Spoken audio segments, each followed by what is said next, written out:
Welcome, everyone. Calling this meeting to order, the Zoning Board of Appeals meeting. And we'll have an order of the meeting coming up, I think, Josh. First item on the agenda is adoption of the minutes. Has anybody, all the members had a chance to review the minutes? And do you see any changes that need to be made? Make a motion to approve the minutes. Second. All in favor, raise your right hand. Approved. All right, thank you. All right. Do we have the slides up there, John? All right. No. So our meeting format, you can see on the screen. And when we have cases, we ask everybody put their telephones on mute or buzz mode, silent, and do not speak among yourselves while you're in the gallery here. If you do need to speak with one another, please exit the chamber and you can return. When you are speaking, please come to the podium, state your full name and address, and please speak into the microphone. This is being recorded, and when you lean away, it doesn't pick up as well. And again, if somebody is speaking, please respect that and do not interrupt. You'll have your turn during the public hearing portion of our meeting. All right. So our next first case this evening, we've got one case of old business. Josh is going to come up.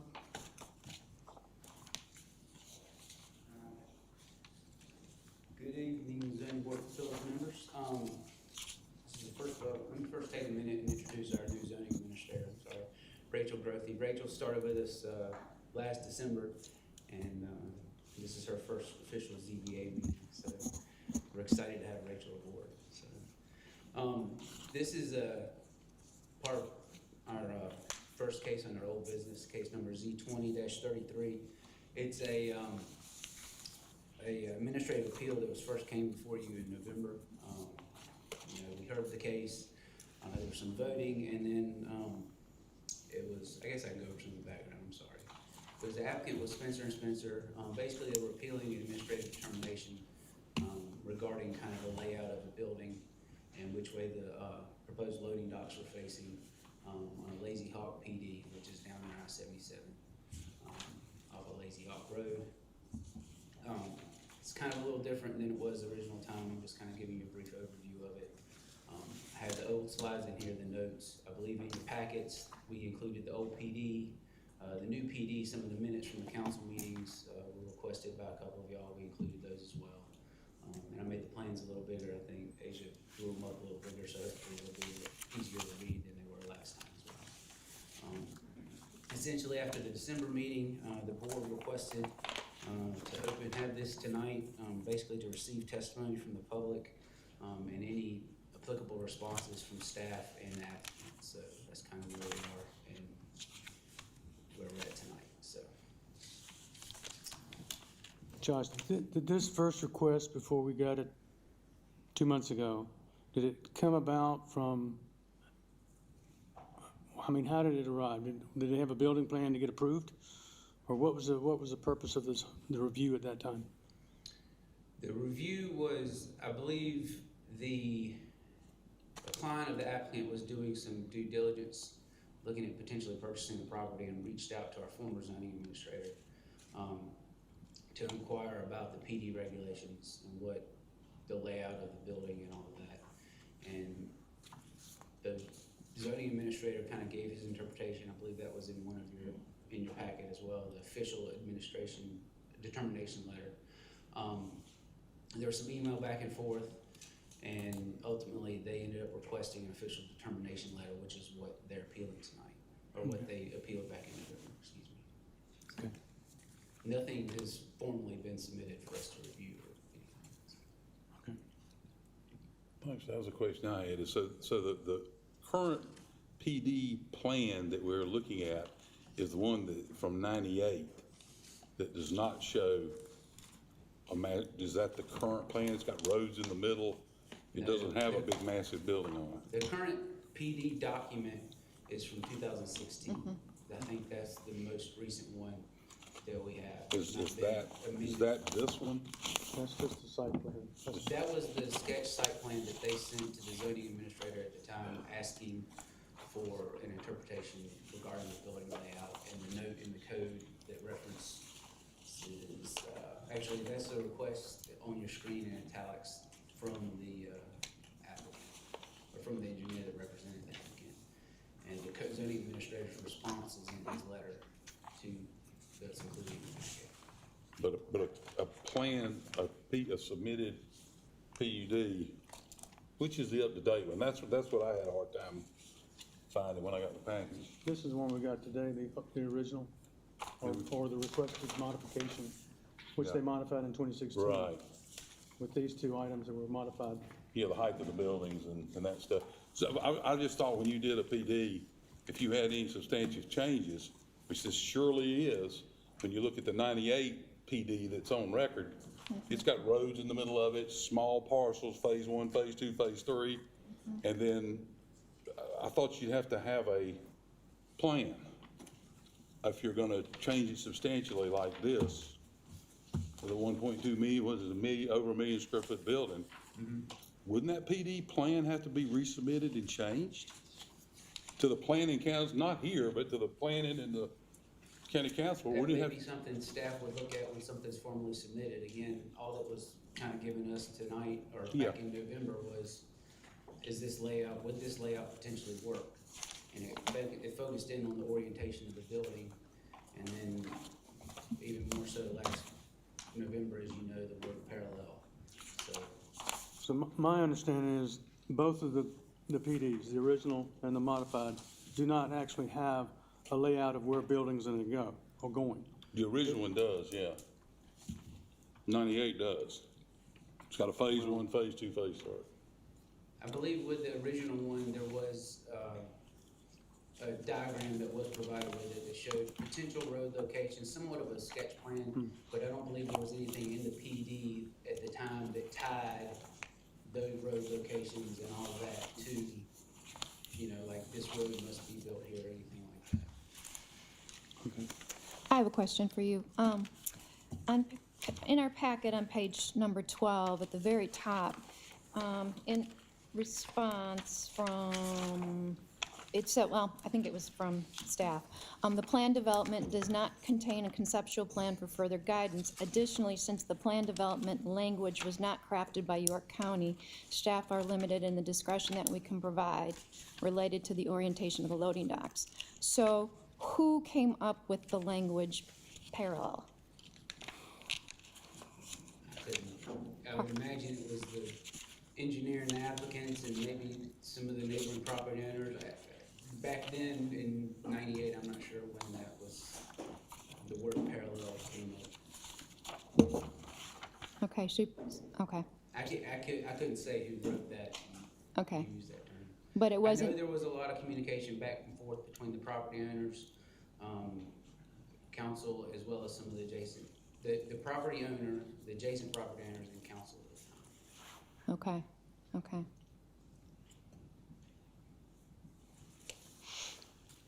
Any additional questions for staff? Thank you, Josh. I believe, give the opportunity for the applicant to come forward and speak if they're here.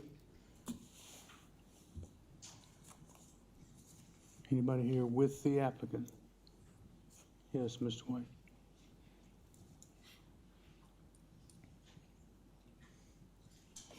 I heard what you said, but I thought I heard what I thought you were gonna say. So, are we just starting the hearing over de novo, or are you just gonna? hear Not from- yet. I just want to hear anything that you might say before we open the public hearing. Well, I just, I think we have, Mr. Williams is here. Maybe if I could reserve my time at the end to see how y'all handle things. That's fine. It You'll have might an be better, opportunity. More efficient for all the people that are behind us. I don't, if you just wanna hear roughly the same thing again, why don't we just see where it goes and Okay. maybe give me some time later. Okay, Thank you. thank you. All right, so this time we will open this up for the public hearing for this case. Anybody to speak in favor of, let's see, how do you phrase that one? Anybody wants to speak, please come forward. Good evening, thank you. My name is R.D. Haley. I live at 3425 Marshall Road in Rock Hill. I have approximately 30 acres that are adjoining the property in question here. I have lived in York County for over 67 years. I've raised my family here, I've invested here, and I help my wife run a business here. As I said, I own a business, and some of the other people you're going to hear tonight, Mr. Christopher and Mr. Nichols, also own businesses. We support business as long as they are honest, trustworthy, and treat the community with respect. We as a community support them, and we want them here.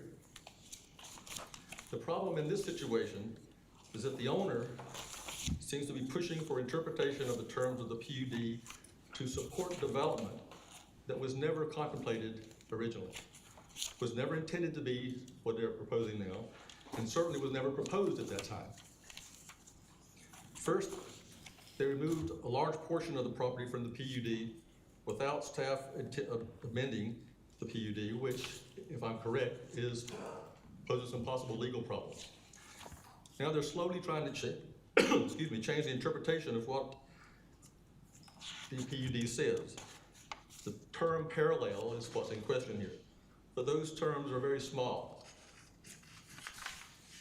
It's your job to understand what really intended by the term parallel and to do everything you can to uphold what was originally agreed to by the people and the property owner.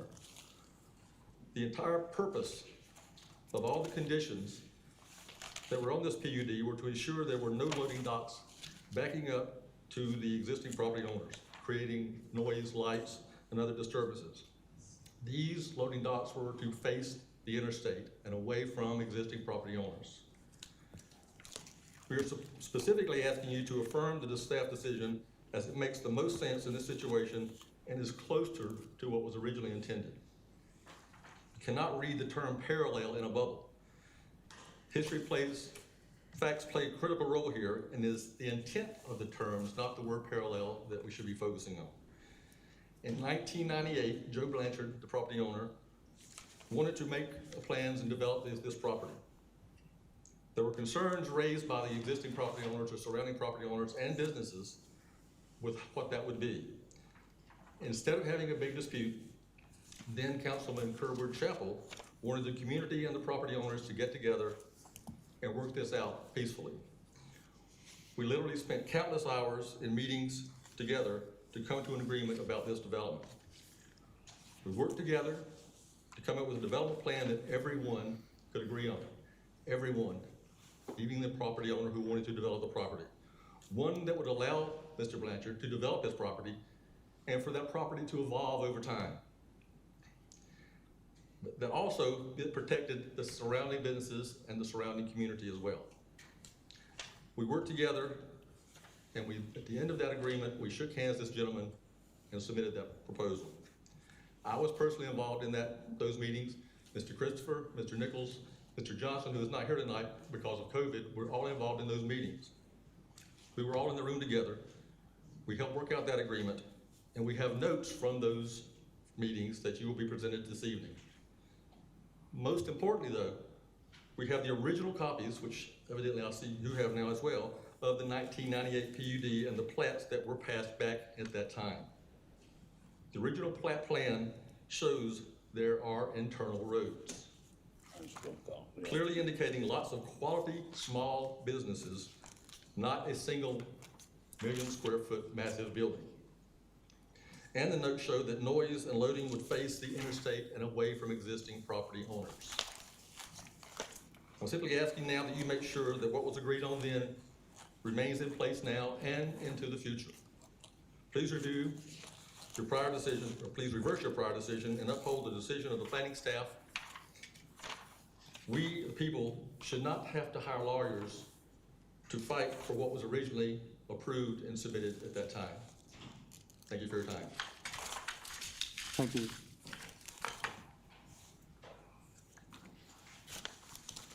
Next individual like to come up.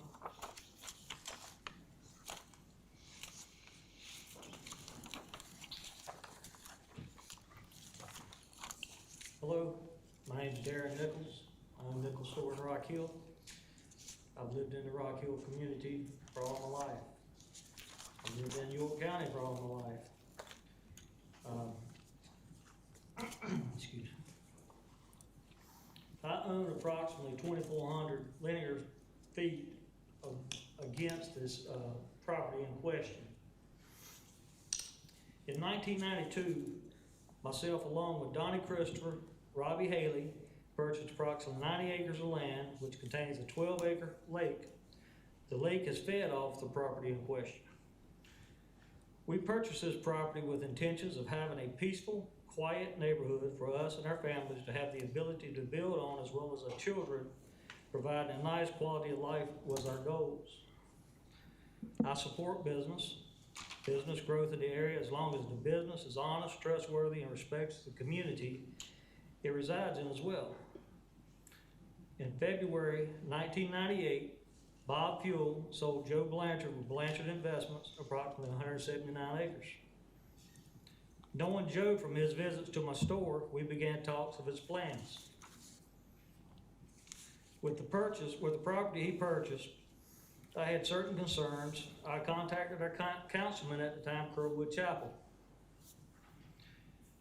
He recommended myself, along with Donnie Christopher, Robbie Haley, and another guy, a gentleman by the name of Harry Johnson, which is the entrance to Crosswinds Development, to meet with Joe and discuss our concerns and come up with a common goal and a solution for all of us. We started meeting in April of 1998 and met regularly and peacefully through all the revisions up until the final approval of the planned PUD on November 16th of 98. As you open your pamphlet, you will see a couple of the latest letters to York County Planning and Development Director Randy Farabin. One letter from the Nichols Group and one letter to Randy from Jim Kiesler, which is Kiesler Engineering, that was the engineering firm for Joe Blanchard at the time. On page 2, a letter from the Nichols Group to Randy with York County, if you'll turn to that. Under the section Aesthetics and Noise Control, simply states, no loading docks facing property line. Excuse me. Yes, sir. Right here, In the book. Oh, okay. in the book, in the Okay. booklet, yeah. That's where he is. Page 11. Okay, proceed, please. So it simply states there's no loading docks facing the property line. Turn over to page 5 and look at number 9. Again, stated on number 9, loading areas should face away from rear and side residential boundary areas. It's stated again. Turn over to page 8.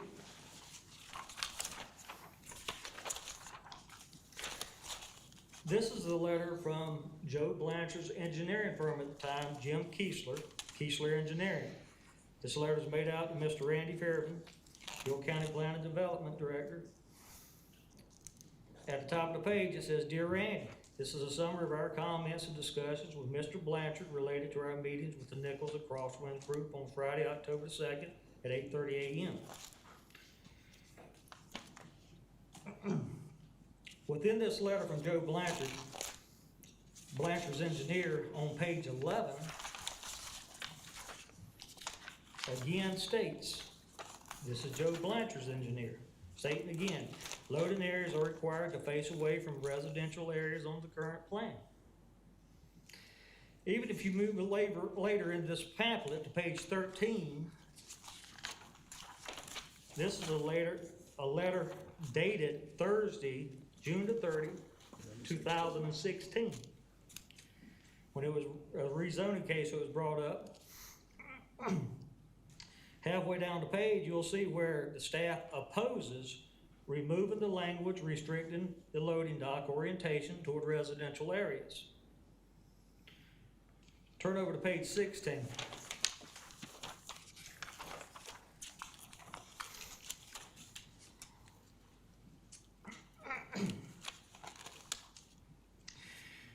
It's always been our understanding, along with York County staff and even Joe Blanchard's engineer, Jim Kiesler, that docks facing away from property lines truly mean facing away. The intent was always to protect the residential neighbors and to provide for a good business neighbor.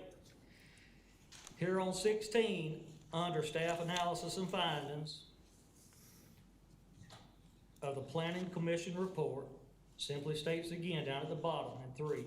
However, the proposed elimination of restrictions regarding loading dock orientation will be appropriate in areas adjacent to existing or future single-family developed properties.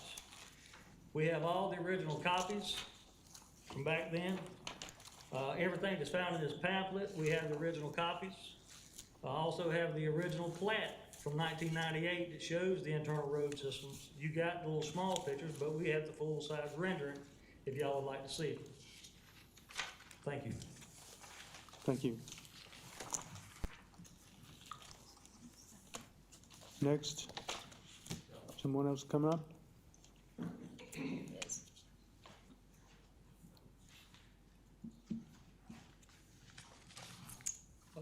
Thank you. My name's Donnie Christopher. I've been a resident of York County since 1972. I built a house in York County in 1978, built another one in 1997. The one in 1997 is on the property we're talking about tonight.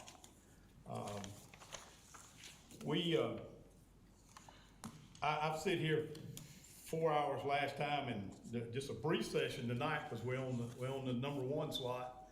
But we keep talking about parallel and away from, and I was involved in every single meeting that we had concerning this property from 1998 on. And every PD meeting, we called it PUD back then, it's now called PD. Nobody ever came up with any kind of idea that we would be trying to place a 1.1 million square foot building on this property. It doesn't match up with the current PD plan. In my opinion, it would have to be amended and changed to be able to come up with this plan. And we're seeing time after time that you've been presented by these two fellows where your staff has looked at it and said, no, that's not a good idea. You know, and then we come up and we're trying to figure out what the word parallel means.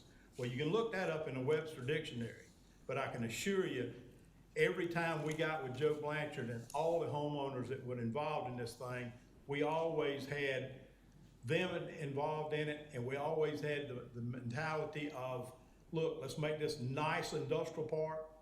It was looked at, and if you go back and dig deep into it, these original lot sizes were from 2 to 6 acres. Don't believe a 1.1 million square foot building fits on 6 acres. That's in the verbiage, in the language that we're considering here tonight. I asked you to really take a look at this. This is extremely serious for this community. There's absolutely no way you can take this particular tract of property, including the setbacks and looking at the buffer zones in it. You cannot put a building of this size on that property and not face loading docks and speakers and lights towards a residential community. I appreciate your time. Thank you very much. Thanks, sir. Do we have anybody else to speak for or against the application? The appeal?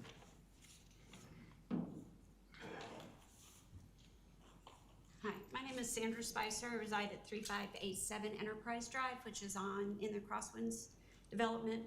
I relocated to Rock Hill from Tampa, Florida less than 3 years ago. We spent almost a year looking for property, and we finally found one we fell in love with. Neighbors that we really had gone to know. If we had known this was going to happen, we would not have bought this property. We've built an amazing home, and our property value will go down. If this building is built, we figure it's going to cover over 20 to 23 acres across from end to end. The loading dock area will be closest that we're proposing to where we are. You're gonna hear brakes, you're gonna have lights, forklifts, people. I mean, I'll sit on my back porch and be staring at the building. Because I know there's I think I saw 4.27 open buffer, no trees, nothing. So that's, it's really gonna be an eyesore. Our property values are all gonna go down. It's just gonna be miserable. It's not gonna be even worth it. And if we had known that this was gonna happen, we would not have purchased this land and we would not have built our home here. So, thank you. Thank you. Do we have anybody else to speak for or against the appeal? I was just gonna ask if people that are here for this, against this, could stand up.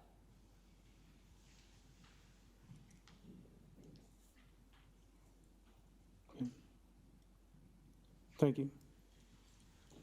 Comes another one. So no other additional, She is. Thank you. Good evening, my name's Christy Cox. I live at 755 East Rambo Road.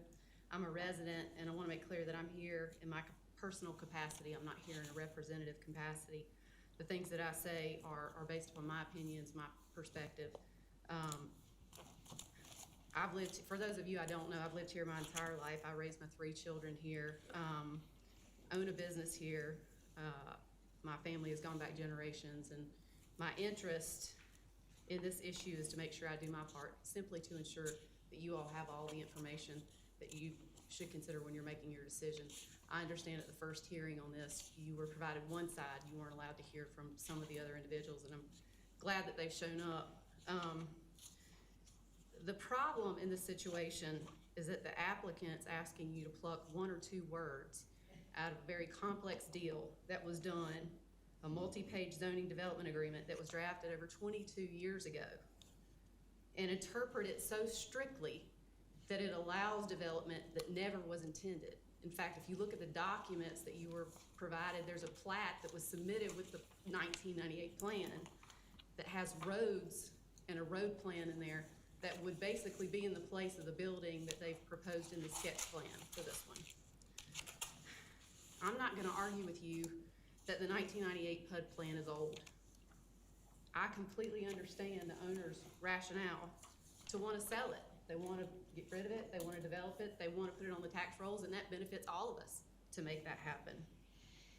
But I don't think that we can twist and contort the words that are in there or change what was intended to accomplish that.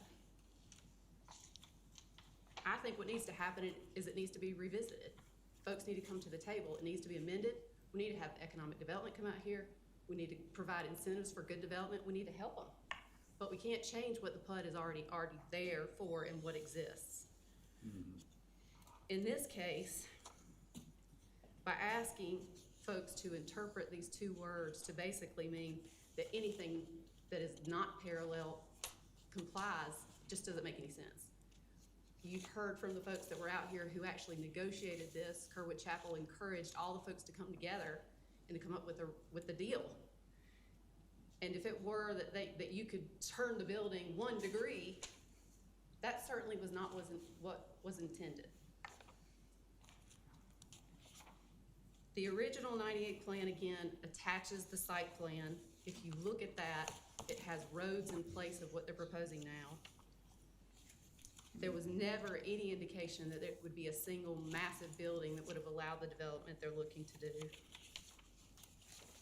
And honestly, the owner knew full well what was meant by the term not parallel, because in 2016, they provided and attempted to amend the PUD, and the folks in the community again came together and said, okay, you're having trouble selling the property. Let's come together. How are we gonna make that happen? Well, let's raise the roof to comply with the existing zoning, but they proposed plans. So if you look at what was submitted up to you, the blue plan, the blue tab, those were the proposed possible ideas. Those were never proposed for approval, but that's what was submitted. That's significantly less aggressive than what they're asking you to do now without an amendment. Again, if you look at tab 11, it was clear that they knew what that meant, because at the stage of requesting, they originally requested that you remove all of the wording that talked about the location of the dock. And at the planning commission stage, they withdrew it because they knew that the planning commission would not approve it, and council wouldn't approve an amendment of that magnitude because it impacted the residents too much. And you see that again at tab 11. Staff specifically said in 2016, and made the notes, that if you remove the language, it creates a problem for the folks that were there and is not what was intended. I also think if you look at tab 11, and this was an application that was specifically submitted and signed by the applicant, the things that they requested. Excuse me. I'm sorry, You're referring to tab 11? I'm sorry, tab red. Okay, Thank okay. you. Tab red. If you look at the red tab, the things that they requested were to improve the marketability and to basically, which was to raise it to 50 feet. That was approved. The second one was to remove ambiguous dock orientation. They knew what that was. They eliminated that and they took it out because they knew that wouldn't pass and they knew there was a problem. That was never agreed to. The third one was to remove tree harvesting note. Basically, they wouldn't allow any thinning of the buffer because that was a problem to start taking out those trees. At this stage, I think what's best is, again, to revisit the PUD. We need to fix it. We need to get in there, we need to make it work, we need to make it work for everybody. We need to protect the property owners, and we need to get some business in here. We really do. Our district needs it. I'm asking that you listen to the folks that were here. You've gotten a second perspective. Uphold what staff has done, which is, I think, to interpret it in the light that was intended, and then allow us to take next steps as to how to fix this. Thank you. Thank you. Does anyone else like to wish to come up to the podium, speak for or against? Public hearing is closed. Mr. White, would you like to come up? I'm sorry, I thought you were forgetting.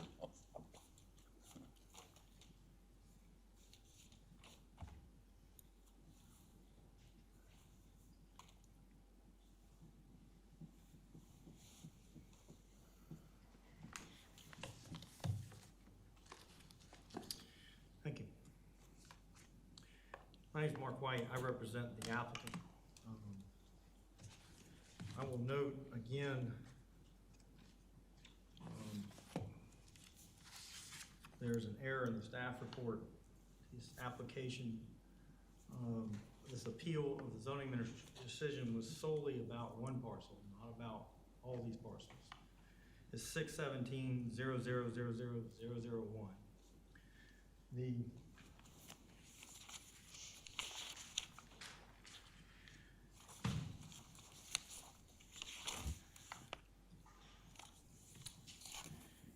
You know, I've seen some people come up here that I have incredible respect for. In fact, for some of them, fondness. I know these folks, they're really good men. They're honorable, they're decent. They've done an amazing job in their life in this county. And so it's with no relish or glee that I have to do this, but we have to separate our duty from our affinity.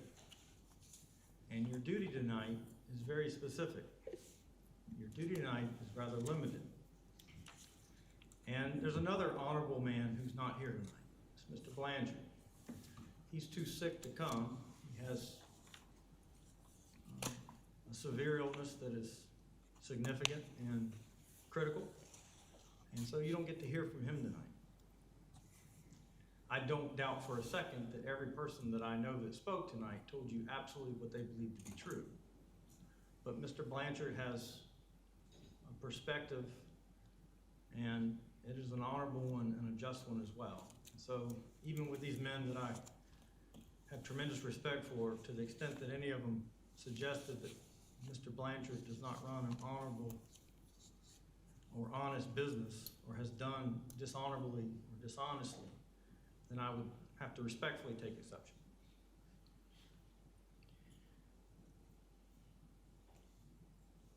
to that end, I represent a lot of governments. I was a little surprised no one else could speak at the last meeting. So I was not surprised when the county lawyer wanted to remedy that. And frankly, I kind of wanted to hear what they were saying, because my clients wished to meet with them and tried to meet with them. I have to say I was a bit surprised that that offer was declined. A lot of time and effort was spent. One lady says that she can see into the property. I'd love to hear where she is, because I've been out to the property. There's a 200-foot buffer on most of the side. There's 100, the smallest the buffer is 150. In many places it's much greater than that. It's very dense foliage. It's not a couple poplar trees and tree here and there. It's very thick. When you stand in the middle of the property about where this building would go, you cannot see any of these houses when I was there. So we have to separate what our heart wants us to do and what your job is. So to go back through that, an appeal from the zoning administrator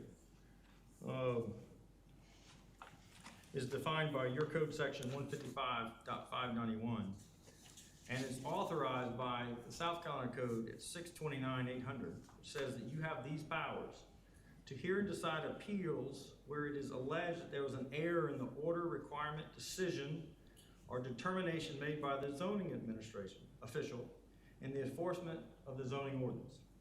Your authority is a decision of the municipal zoning board will be overturned by the circuit court if it is arbitrary, capricious, or no reasonable relation to a lawful purpose, or the board has abused its discretion. And that's from a Rock Hill case that I handled a few years ago. That was the Court of Appeals speaking. So if you look at what was the zoning administrator's, what was his job? His job in section 155.590 of your code, in subsection A, is his duty and authority to administer and enforce all provisions of the chapter.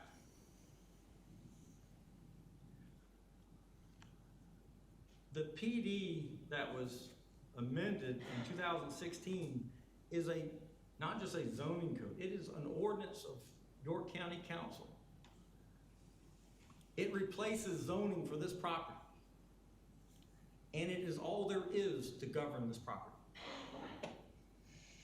What happened and what was said in 1998 has no relation or bearing on what the unambiguous words are in the 2016 PD language.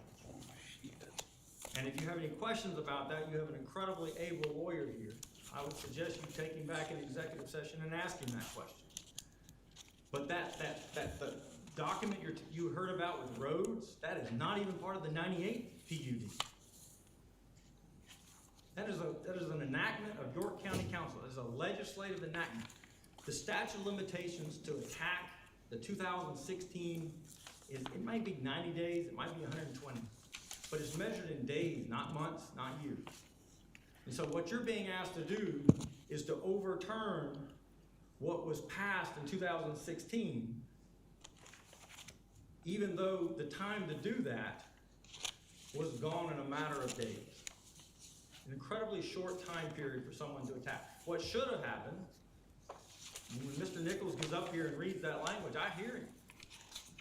What should have happened was someone should have gotten in there it was a first reading. Someone should have mentioned it then and said, this isn't what we're talking about. Where's this word parallel coming from? That was the time to deal with this. Mr. Blanchard wasn't sick. He could talk for himself then. But he can't now. But he doesn't have to now, because he can rely on the enactment of the York County Council in 2016. It says what it says. If there was a disagreement about what it says, there was a first reading, a second reading, and a third reading. And then there was either 60 or 90 days, maybe 120, I can't remember. No more than 120 days in which to attack it. That was the time for the remedy, not 2020. And the notion that this type of project was not contemplated, again, I don't believe anybody up here said anything that they believed did not be true. But I'll pass out to you something found in the York County website from 2016. Remember, that's the time period of the amendment to the zoning code.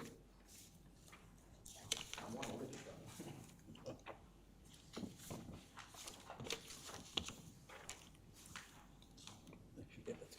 This is 2016. This document was on the York County Is there anything to verify that? business page. This is a document prepared by Duke Energy by its Engineers Alliance.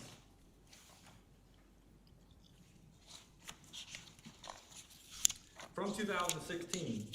And if you'll notice, it looks eerily similar to the building in question. This document was picked by York County's Economic Development and was used by York County to market York County opportunities from 2016 going forward. So I don't doubt everybody said what they really believe. I don't doubt everyone told you what they think the intent was. But it doesn't mean that was everybody's intent, and it certainly wasn't the language. The language says what it says. And the zoning administrator doesn't have the right or the ability to come in where there's a code section and say, well, I see what that says, I know what that means, and it says parallel, but I'm going to decide, because I think that's what some of the people thought should have happened, some of the people wanted to happen, some of the people talked about it happening. He can't say, well, they really meant facing, so I'm gonna just rewrite it so that it now means not facing. He doesn't have that power. You step into his shoes tonight and you don't have that power. Now, this owner of this property wants to work with these folks. I have in here, when we were hoping to get a meeting,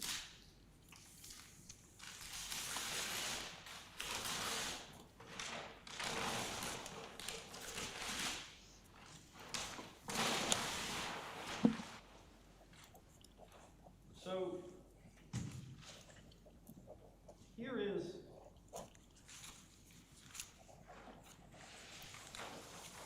the property. So notice what York County's been touting since 2016. There it is. So here's the tract that actually is adjoining the homes. I'll get to that in a second. Here's the 200-foot buffer and the 150-foot buffer, and then a much larger buffer. These numbers are the distance from the building to the property lines. What the owner is willing to do is to come back in and add an additional berm, 6-foot berm, with buffering on top of it, and this additional acreage to create an even bigger area. And notice, the great representative of this area, Ms. Cox, she said, parallel, 1 degree off. You'll notice this isn't 1 degree off. No one's trying to get cheap this year. They're just trying to utilize their property, just like everybody else. So,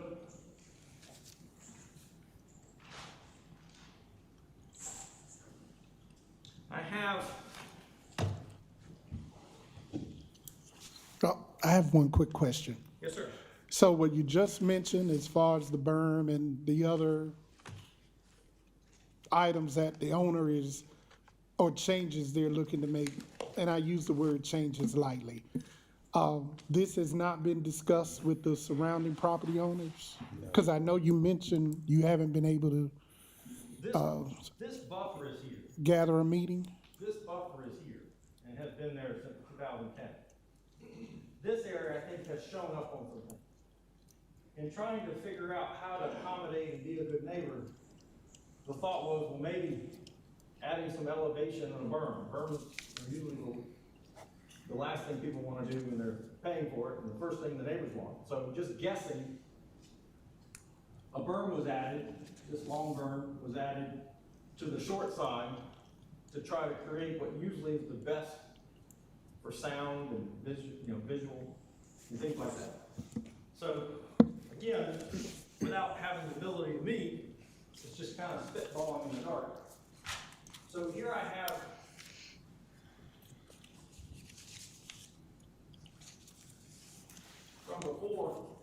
said that this hearing is really about 001.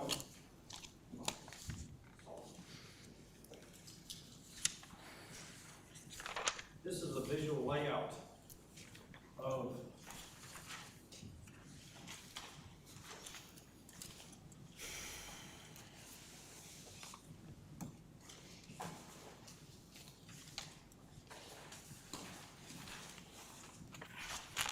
Thank you. Oops. Got it.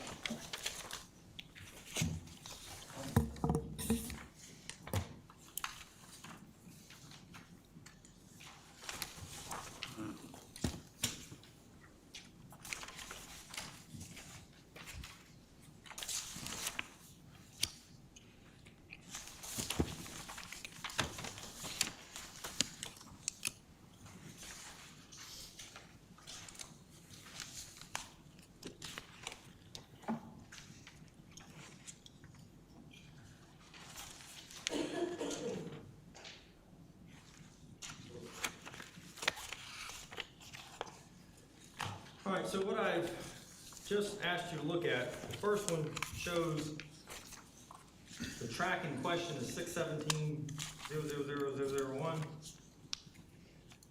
issue we'll talk about in just a second is 617, a bunch of zeros and 26. The next page is an illustration that the way the zoning administrator decided what to do with the word parallel makes it impossible to put loading docks anywhere on the property. Because as soon as you get greater than 45 degrees from one property line, you will be less than 45 degrees from the other. And notice there's no orientation limitation in his decision.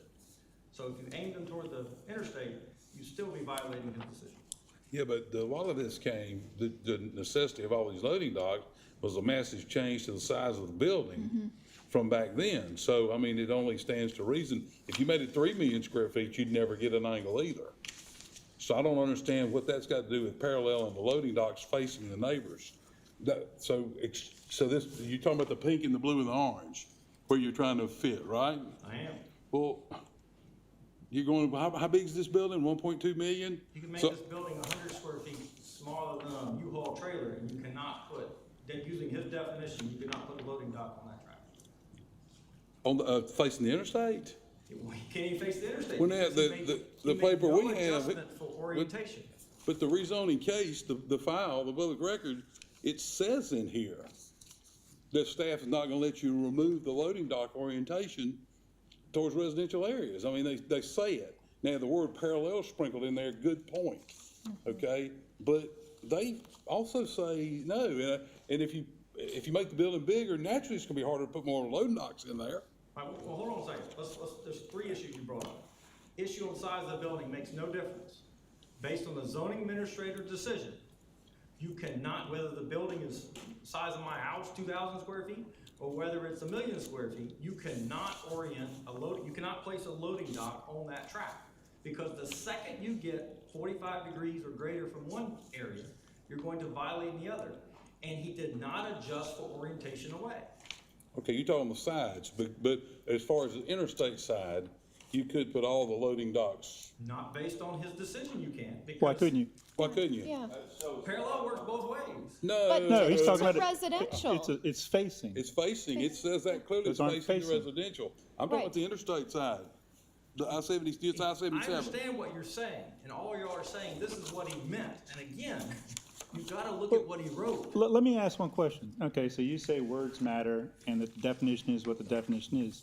You've spent a lot of time telling us what parallel isn't, so it means something, obviously it means something to you. What is your definition of why is the word parallel in there and what does it pertain to? Well, parallel is simple. I mean, parallel. No, but is- what, I mean, it's put in for a reason. They didn't just throw the word in there because they thought it'd be nice to put something at 1 degree versus 0 degrees. It has a purpose. So what is the purpose for that word? You've told us what the purpose isn't, but what is it? What is it? The purpose of the word and the use of the word in that PD would make it violate the PD. It's an unauthorized use to orient a loading dock parallel to a property line. What purpose does that serve? It had to serve a purpose. And you've Well, told the us what, purpose was you couldn't align it directly to it. So a truck that's at 1 degrees is different than a truck that's at 0 degrees. According to this PD, yes. I That didn't make- write it. You're not insulting me. But here's the funny thing about it. So You so take you what tell me attorney spent all the time to put that word in there for 1 degree Right. that serves no purpose. That makes no sense. Well, when we get to the second issue, you'll see that none of this matters at all. But on your question, could it have been written better if you had a desire? Yes. You could make the argument that the addition of the 200-foot buffer. I mean, the best solution for a loading dock is distance and density, not 15 But that's not what we're degrees. here for. We're here, as I understand it, is the interpretation of the word parallel based on the question that you or someone asked at some point in time at staff. Right. Wait, And the wait. word served a purpose in 1998. And you've told us what purpose you don't think it serves, but you've not told me a purpose of what it does serve. So in the vacuum of that, I'm going with the purpose that Wait, wait, wait. everyone else has put out here. Two things. You just contradicted yourself in a circular fashion.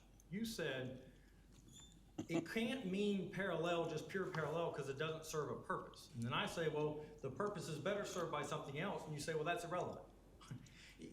Your motive, you No, want to you say, didn't. You did not give me a reason why will. parallel would be in there. I will you. The state Supreme Court says when you're interpreting ordinances or contracts, it is not for the court to decide upon the wisdom or folly of the language. The job of the court is to enforce unambiguous language, period. So what you're gonna find is, when you're reviewed, if you are reviewed, the court is gonna say, it's not up to the court to say, it's not up to me to say, this was a wise way to do it. It's my job to say, is that ambiguous or not? And if it's not ambiguous, then I have to enforce it. Does Second question, are there other definitions to parallel? No. Really? That's why it's so funny. The definition of parallel is one of the most unique words possible. Like I Parallel said, universes? Well, Parallel I circuits? think we're going off it's track what- here a little bit. No, but it's the word parallel. That's what the heart of this is. Yeah. Let's let Mr. But White. he's talked for hours, For hours. and Which I have we're not another getting question. anywhere. In 3 instances, in 98 and in 2016, 2 different times, in the paperwork documentation that goes with this, the staff says, the people say, Blanchard acknowledges that we wanted it removed, which means it existed, about putting loading docks, didn't get that part of the deal. And the language in the actual case itself and in the ordinance says they're not gonna face the residential areas. Does that not clarify, you don't think a judge would look at that and go, that clarifies things a little bit? Wait a minute, the PD itself, when you say, okay, this came up in 2016, all that means is everybody was aware of it, and the York County Council, the only people who matter, passed an ordinance that said parallel. The time to fix it, if it was to fix, is when it came up. You can't say, oh, well, this was a mistake from the past, it's 30 years ago, let's fix it. Because in 2016, the issue was raised, and they elected to put this language in. The language is what we're looking at. The language is what the owner of the property has a right to expect, not this moving target of, well, it says that, but what we really meant was this. And first, and then secondly, it only applies to adjoining parcels. The parcel in question does not adjoin any residential tract, and that was true in 2016. So in other words, you're right, we have talked a long time over something that doesn't matter, because truly, the language with parallel does not apply to this parcel, and to apply it is reversible error. Because if you look at the first page that I gave you, the reason why it's the first page, there's a parcel, 617, bunch of zeros, 26. It is adjoining, and you can't say, well, let's just redefine adjoining, because your zoning code actually defines adjoining. It defines it as adjacent or within 100 feet. And in this case, it's a minimum of 150 feet. But when this was discussed in 98, y'all had not cut that property out. That was done after those meetings, correct? The extra buffer was added. And knowing the county ordinance, a smart developer might go, if I put a big 200-foot trim all the way around it, I ain't gotta worry about what I put up next to it. Well, if Mr. Blanchard was here, he'll tell you that the reason why he did that was to lower the taxes on land that he wasn't gonna use because it's serving as a buffer. But when they cut it out, the taxes skyrocketed, didn't they? No, actually, I think the taxes on it used to be That quite high, doesn't- now they're that's 12,000 irrelevant. on that 40 acre Okay. tract. That's a 40 acre tract that he put in 2010. wasn't some machination in 2016. So in 2010, tract 26 comes into existence. Again, York County approved the subdivision. And when you look at the code and you look at the PUD, which was passed after 001, the parallel requirement does not even apply.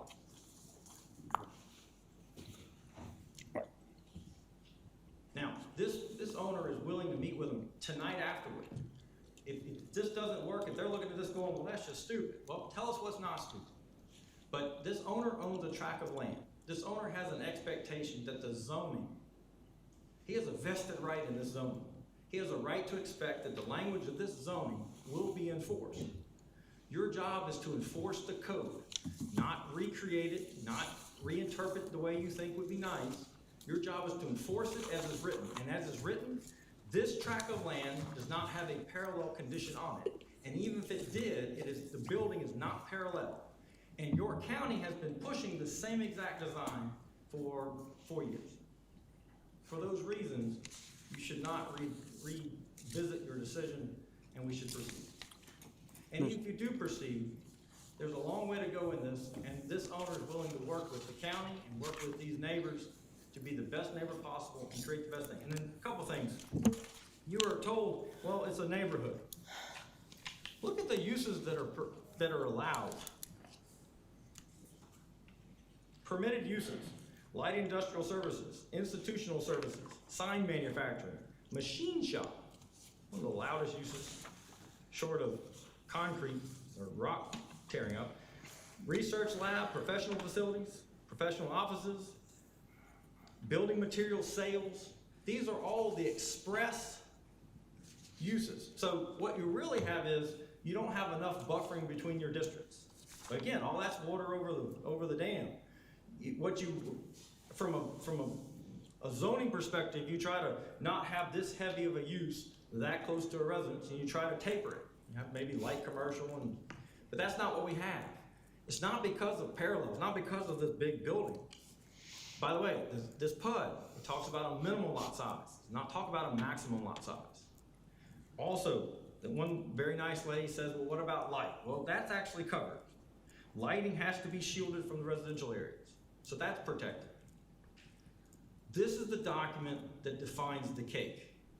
And this owner is willing to work and go beyond what it says, but he has a legitimate vested right to receive the benefit of what it says.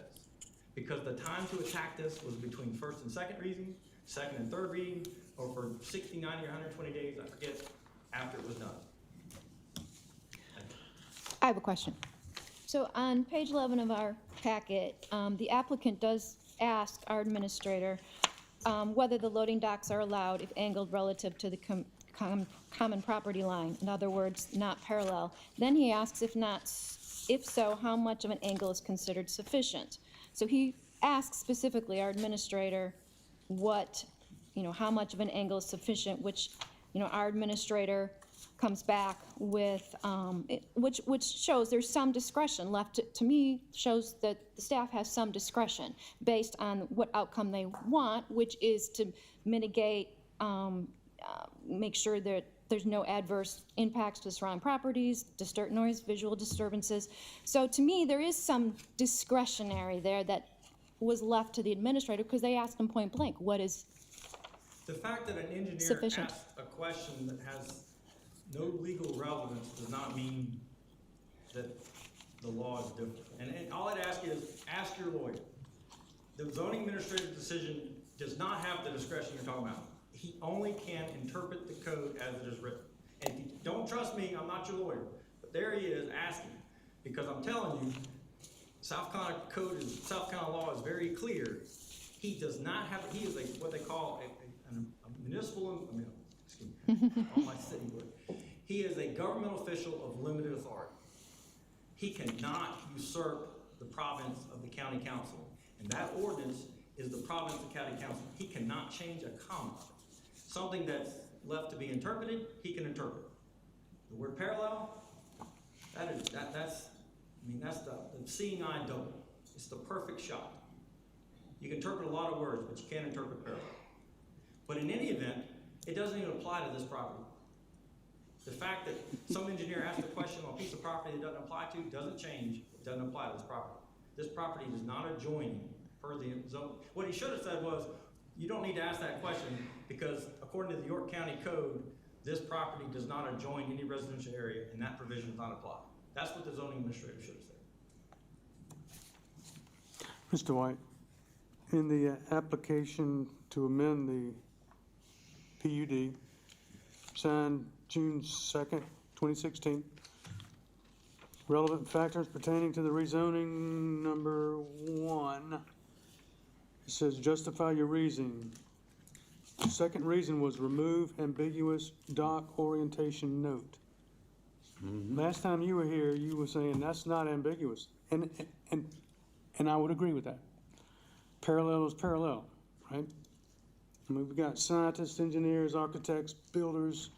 Parallel is parallel. You don't know the right angle, you're off. I got Webster's dictionary, and it's got multiple definitions. That's right. But he But used. why is it ambiguous in 2016 and not now?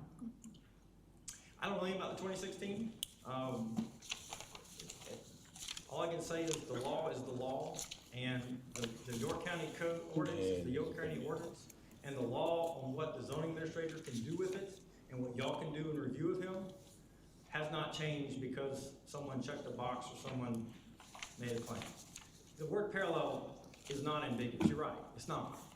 And you know, I look at these men that I respect, I wish it was a different word.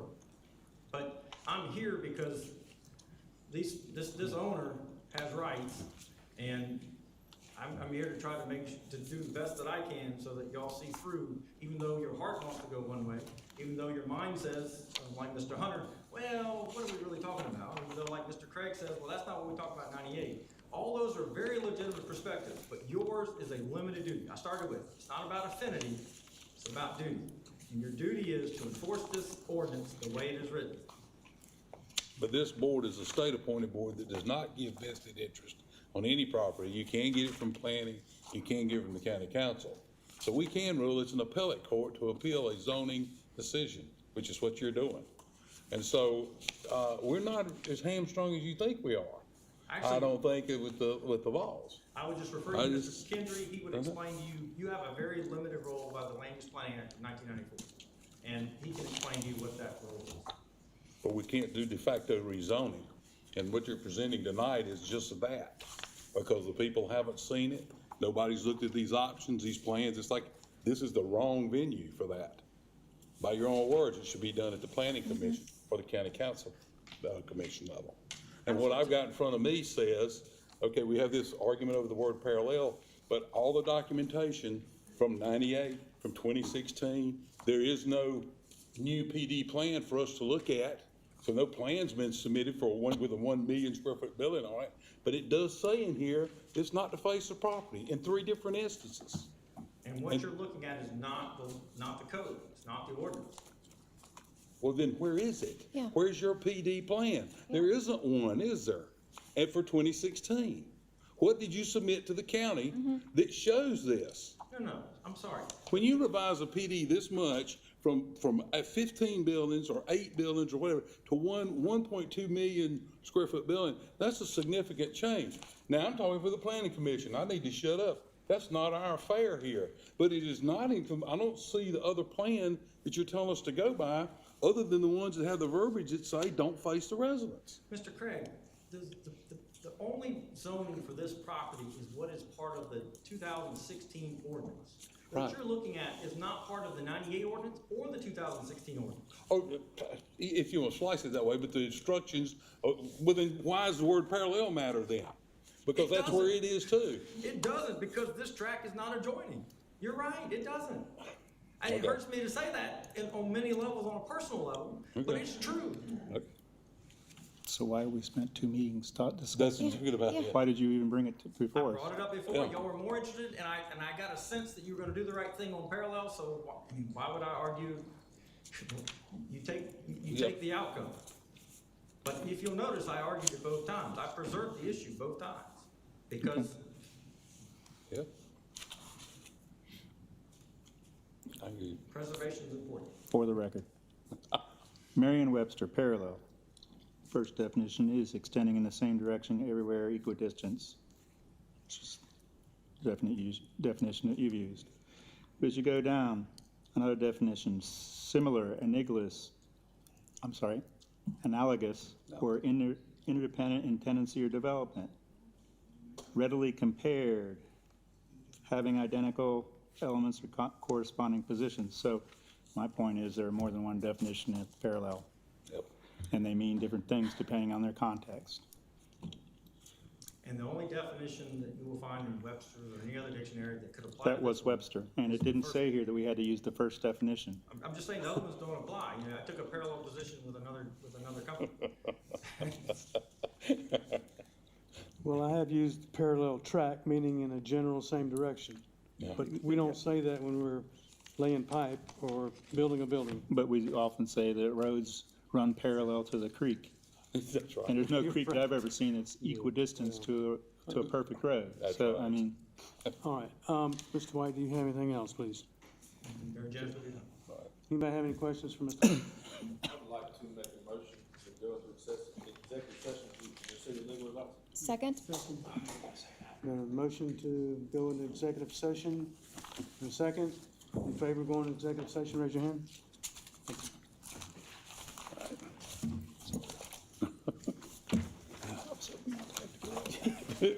All right, what do we got? We got to get Crip in there.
Board is back in session from the executive session from which no action was taken. So we need, consider a motion that would reconsider our original decision on November 12th. I will make the move to reconsider the previous decision on the board on this particular case, Z 2033, from the November 12th, 2020 meeting. I'll second. We have a motion to reconsider our decision on the November 12th and a second. So with discussion. I would like to preface this. You know, there's a lot of discussion of parallel, the meaning of it, whether it is. You know, if it's off 1 degree, it's not parallel. That's, you know, it's like 2 + 2 is 4. It's not 4.1. Right? So there's an exact definition of parallel, and there's some ambiguity in it. Even in the 26th Amendment request, somebody recognized it was ambiguous. But unfortunately, last meeting, you know, we did have limited information with that, and we were going by what was presented. And there was a misunderstanding about not having the public hearing at that time. However, you know, looking back at that and seeing what we have now with kind of the background information that goes back a ways from different parties on this whole development of the ordinance, we have a lot more information that has been provided to us to consider. And sometimes, well, we got the legal document that says what it says. So now we have to consider our decision, whether we want to change our decision that we made on November 12th. If we agree to rescind that decision, we'll have another discussion, another motion.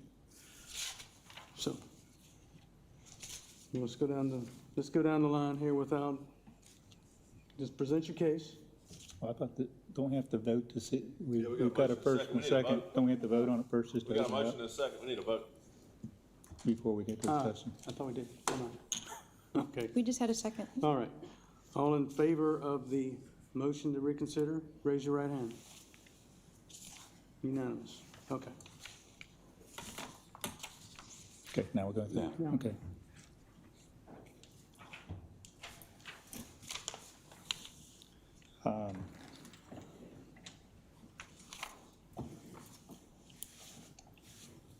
I still believe there is, I still hold true to my initial. We need a motion for discussion, don't we? Oh, we do? We can vote now, I think. I think I can. Is that correct? There was simply a motion to reconsider, so now there's no motion. There needs to be an additional motion Okay. for discussion. Okay. Okay. All right. Okay, I'll make the motion that the board affirm the York County Zoning Administrator's decision issued on September 9th, 2020. A second. Okay, have a motion to Name it. affirm the administrator's decision September 9th, 2020. September 9th. All right. So now it's open for, And we have a second. we have a second. So now it's open for It's discussion. open for Yes. Okay. discussion. I still feel that there was a purpose for the word. I think it has more than one definition that could apply here. And I think, you know, I've stated, I think fairly clearly where I think I am on that. I just think it needs to be, I already voted that direction, so I don't have much more to add. Well, one thing I'll go back to, and I know it's thin, but it's true. When you look at the documentation that's in here from the discussions in '98 when it started, and in 2016 again, over and over again, the staff opposed putting loading docks facing the property. Bottom line, in 3 instances, they did that. So what parallel means, I mean, you know, we were up here joking and going on about what parallel stands for. Well, you know, I sold pumps for 40 years and we had parallel pumping. It just has nothing to do with two straight lines. The intent, I think, was, I don't think the word was the best one to pick, but the intent was not to put the loading docks with the jake brakes and all these things up against a residential homes.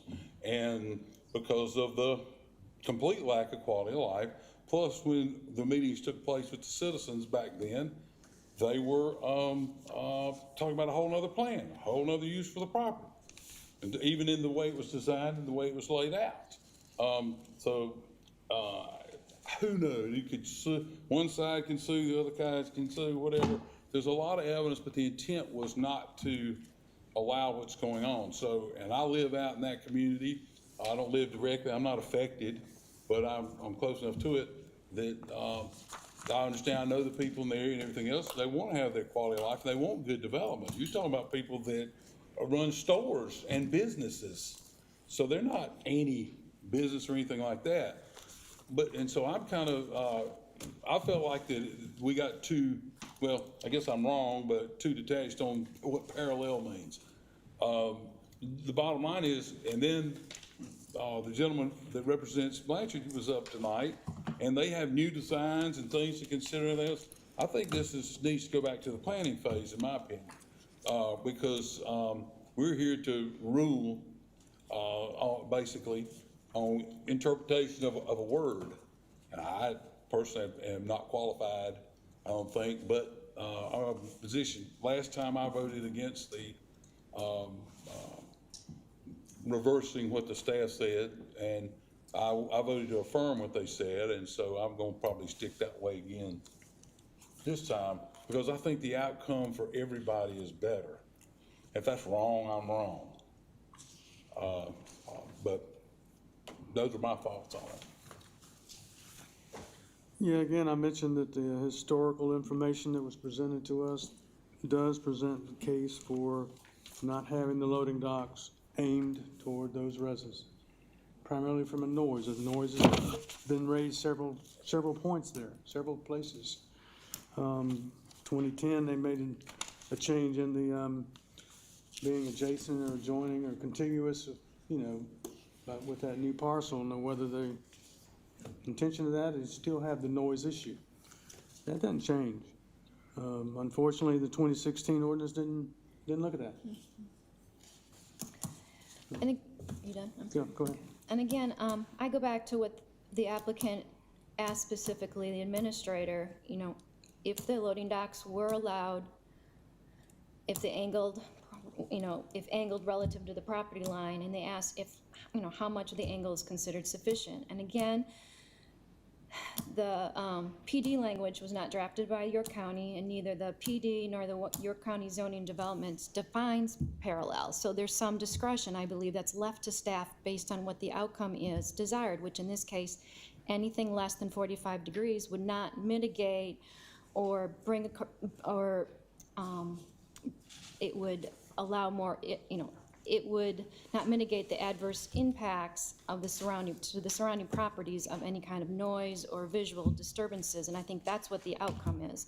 So the desired result of the angle is to prevent that, and it was staff's opinion that any angle less than 45 degrees would not alleviate that. So based on what his interpretation, I feel that it fits this particular case because of what the outcome is. For me, having looked at the notes and reading the details of the case, and I think there's a very compelling point when you look at the historical documentation in terms of all of the community and Mr. Blanchard coming together to try to come to a consensus on what parallel meant or what the parameters would be that they would agree upon.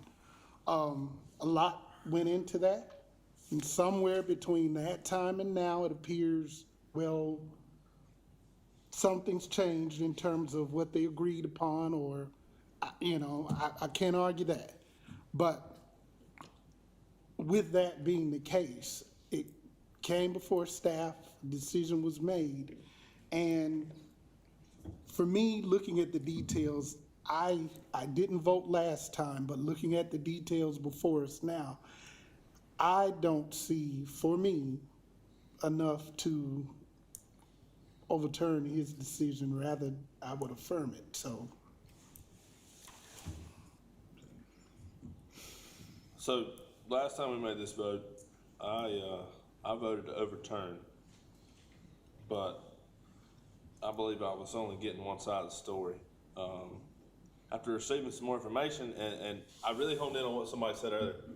We use parallel in a sentence. You would tell somebody that parallel to the creek. All right, well, if you asked me what parallel to the creek was, I could show you this. But you asked me to put it in word form, and I might struggle with that a little bit. So I can't honestly sit here and say that I wouldn't use the same definition that Mr. White used. But I feel like after looking through all these documents, I have a better understanding of what the term parallel that was used in this was. So I will vote to affirm Brandon's decision. Any further discussion? We have a motion to affirm. I'll second that. The staffs and decision, right? All in favor of the motion, raise your right hand. Unanimous. Thank you. Did the board have a second? I seconded it earlier. It was me. Yeah, you made the motion, I seconded it.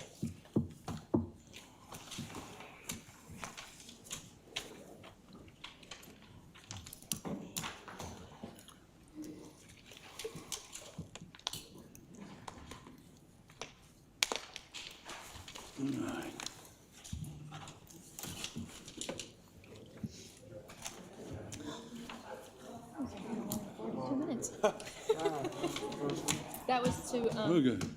To reconsider. They're good now. Now they get some other figures. Darren and them want it. They want that to get to that. That's probably gonna be worth more.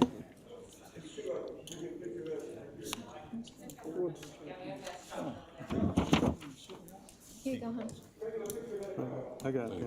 I don't think, and this was to, This was to reconsider. okay, That was the first one. That was the first one. I made the motion to reconsider. okay. And then, I couldn't, well, What I roll. yeah, you seconded.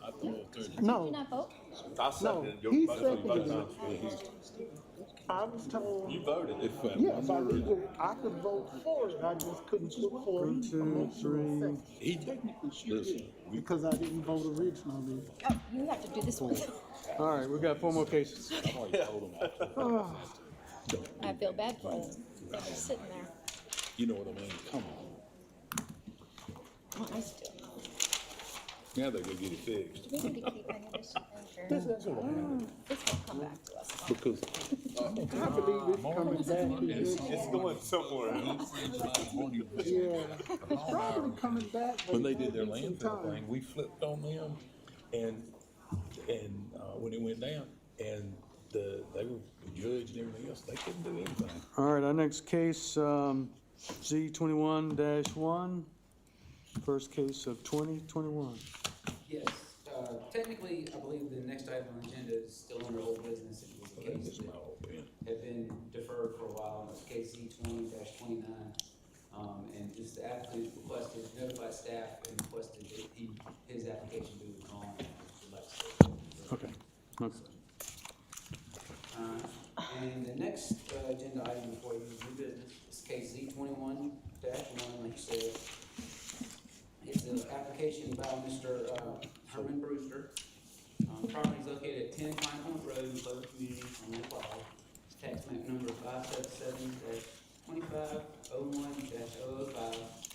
Property is zoned RC1, and he's requesting a variance from the Lake Wiley buffer standard. Here's the zoning map showing the location of the property and some more aerials in here, and actually the survey, which is in the report as well, up here as well. But there's the location of the property, as you can see, all the RC1. The applicant did submit some photos of the current conditions of the property as well as what they're trying to propose. All those are in the packet as well. This is showing the slope of his house, on the left to the right, down towards the lake. up towards the house, going down towards the road. And he wants to install a fire pit sitting area like this similar, let's see. And that's gonna be the walkway, but you can see in the yellow here on the screen, where he's wanting to put the, proposed walkway. So, And the walkway's in compliance, it's just the fire pit and the patio that we are voting upon, correct? The walkway is something that would be permissible by zoning code in Lake Wiley buffer, so the walkway is not an issue. What's before y'all tonight is the seating area. Okay. I think he wants to put a little retaining wall, a seat wall, and a fire pit, so that's what's before you tonight. Okay, okay, because in the applicant's questionnaire here, how he answered it, it seemed confusing that it seemed like he wasn't aware that the walkway was permissible, but I'm I assuming. think initially, and he can maybe better explain it, Yeah. but I think initially there may have Okay. been some confusion, but Okay. we cleared that up. And really, Perfect. the only item before y'all tonight is The patio and 12-inch diameter walkway. fire pit, okay. Seating area. Again, here's another aerial of the property. You can see the yellow kind of dash lines there and towards the lake, and I believe the walkway is gonna meander this way. Here's another aerial kind of facing the property. The walkway's gonna come from here, come down this way. The fire pit will be somewhere in this general vicinity, and then on down to the dock.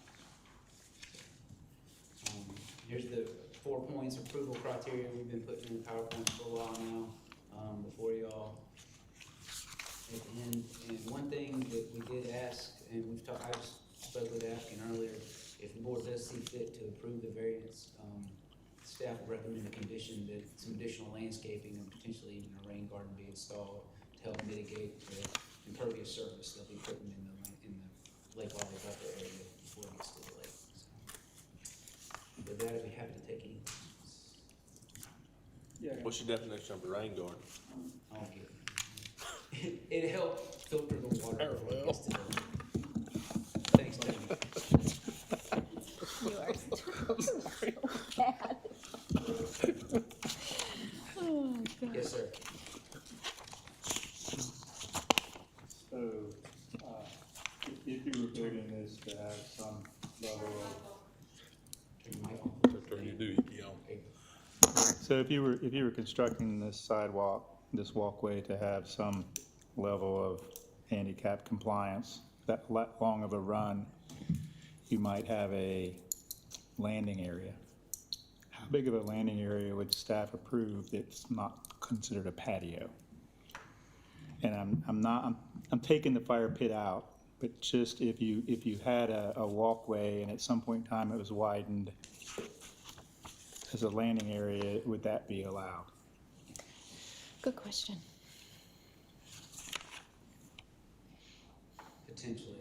Okay. I'd have to look at it. I believe the building code, the typical landing area is 4x4, so it may be something like that. I'd have to, 4x4 for a wheelchair. And I believe that's why the code states a 4-foot wide path is permitted. So if you went down one, there's a 4-foot landing, and then a 4-foot landing next to it to go down another way. Okay. And they could obviously put any kind of sitting area as long as it's not connected. Yeah, we wouldn't regulate what kind of. Yeah, seating. right, but if it was connected, like if they put a bench, like a built-in bench or something, that would still be considered a patio? Actually, I think by ADA, you can't put the bench in as a rest area. Okay, Don't quote me on that, but I think it's. Yeah, I keep getting this into semantics regarding that. I know all this kind of been before us is the fire pit area they proposed. One more question is, and this is my past time on this board. In the early days, Duke Power would weigh in a little bit on the 590 line. Do they do that anymore? While I was thinking of it, or they pretty much let the county? Depends on, with something like this, I don't know that they would. Sometimes with tree removal, it's a separate permit, and Right. all of our Lake Wiley buffer permits are typically conditionally approved, subject to them requiring Duke Power approval as well. You see it a lot with shoreline stabilization, such as the riprap shown in the picture. Yeah, it looked fine. When they do stuff up close to the shoreline and things like that, removing tree removal, things like that. Okay, so it's mainly tree removal now is what Duke might look at a little bit? Yeah, they look at some of that. Okay, all right, thanks. I don't think there was any tree removal. I don't remember them saying there was tree removal on this one. There is no tree removal on this one. Yeah. Any further questions for staff? Thank you. Would the applicant please come forward if you wish? State your name and address, please. My name is Herman Dean Brewster Jr., 10 Pine Point Road in Clover. I'm also a small business owner here in York, and what we're trying to do is create a walkway like you've seen. And to answer your question, I did speak to Kermit at Duke Power because the whole dock's getting ripped out, so I had to ran this by Kermit too, just to make sure he was okay with it. He said, yeah, it's your guys' jurisdiction. Really just trying to get an area, the pointer's gone, but if you see. Oh, cool. If you want to go back to the tree area. Thank you. The goal would be to put it somewhere like right in here. The walkway comes off of my underneath my porch, sunroom here, would come around here, would be right here, and then we go down to the dock itself. As stated, we're not removing any trees. And I did bring some pictures to show you kind of some examples that are very close to my residence of. Yeah, I didn't have any to bring, so I apologize. But those are, and I'm not trying to get anybody in trouble by any means. I just try to show you guys like what's around me. So, we're not trying to put anything out there that's, as impactful as what you're going to see here. So our goal would be to put the 12-foot round area, and no footers or anything like that. It would be freestanding patio stone, and then it would connect to the walkways. And that's it. I appreciate the time, man. Anybody have any questions? Yeah, I got a question. So on your River Hills permit, Yeah. has the sunroom already been built? Yes. Okay. Yeah, that structure you see is exactly how it sits. Okay. All right. I did have to apply for the walkway and patio area with River Hills, and the ARC board approved that. Like we have put that in the paperwork as well. Okay.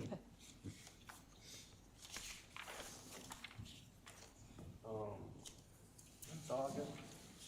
Okay, thank you. I appreciate your time. Thank you very much. All right, we have an application for a variance. Do we have a motion to approve or deny? Somebody speak in opposition or favor? Did you close the public hearing? I or did not, sorry. Did you invite others to speak? I will. Are there others that would like to speak for or against the application? Please come forward. Seeing none, the public hearing is closed. Wait, I do have one more question for the applicant. I just noticed it on this. Okay. So can I ask Sorry, him real? just back up then, right? Can I Please just go ahead and move forward? Yeah, you can have the applicant come forward.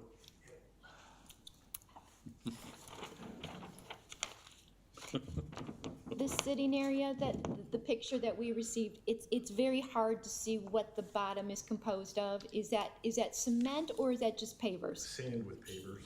It's so similar be- to what the walkway's gonna be like? Yep. Okay, Yep. all right. Thank you for that clarification. Yeah, Sorry no to make you worries. come No, back no, to the no, don't worry at podium. all. Thank you. Okay. Thank you. All right, do we have motion to approve or deny? I'll move to approve it. I'll second. Okay, we have a motion to approve. And a second. What about the condition? Do you wanna Oh, include yeah, I'm that? sorry. I apologize to staff. You want to make a motion to approve the variance with staff's oversight of landscaping and around the affected area. Hold on, let me go. What else they want? Well, yeah, Yeah, so they have to, I meant to say, to where the applicant has to submit a landscape plan and what was it, for rain garden for a rain garden. and any additional landscape buffering. Buffering is required by the staff. I was just gonna dump it on the staff. Not on the ZBA. That's ZBA, that's a, That's us. I was trying to dump it on the staff. But I can leave with the ZBA. Now, do you wanna redo my second? Yes. No. Second. Huh? Oh, he said, no, if you're recommending additional landscape buffering, which is required by no. ZBA, then we need to make that. No, that's why I guess I was wondering. Let me back up and punt here, okay? I make a motion to approve, and after the applicant submits a landscape plan for a rain garden and any landscape buffering approved by the staff. Staff. Okay. Okay? you want a second? Second. Second. Sorry, Motion to guys. approve with the condition presented by the board, I mean by the staff, I just want to state this for the record, that I was serious about the definition of the rain garden. I was not joking there. But you answered my question, so thank you. So, discussion?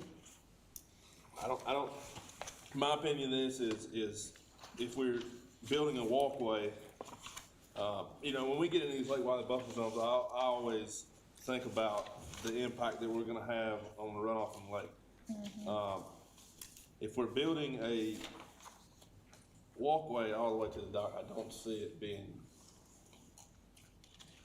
a major hindrance to build this while we're at it. And I like these materials.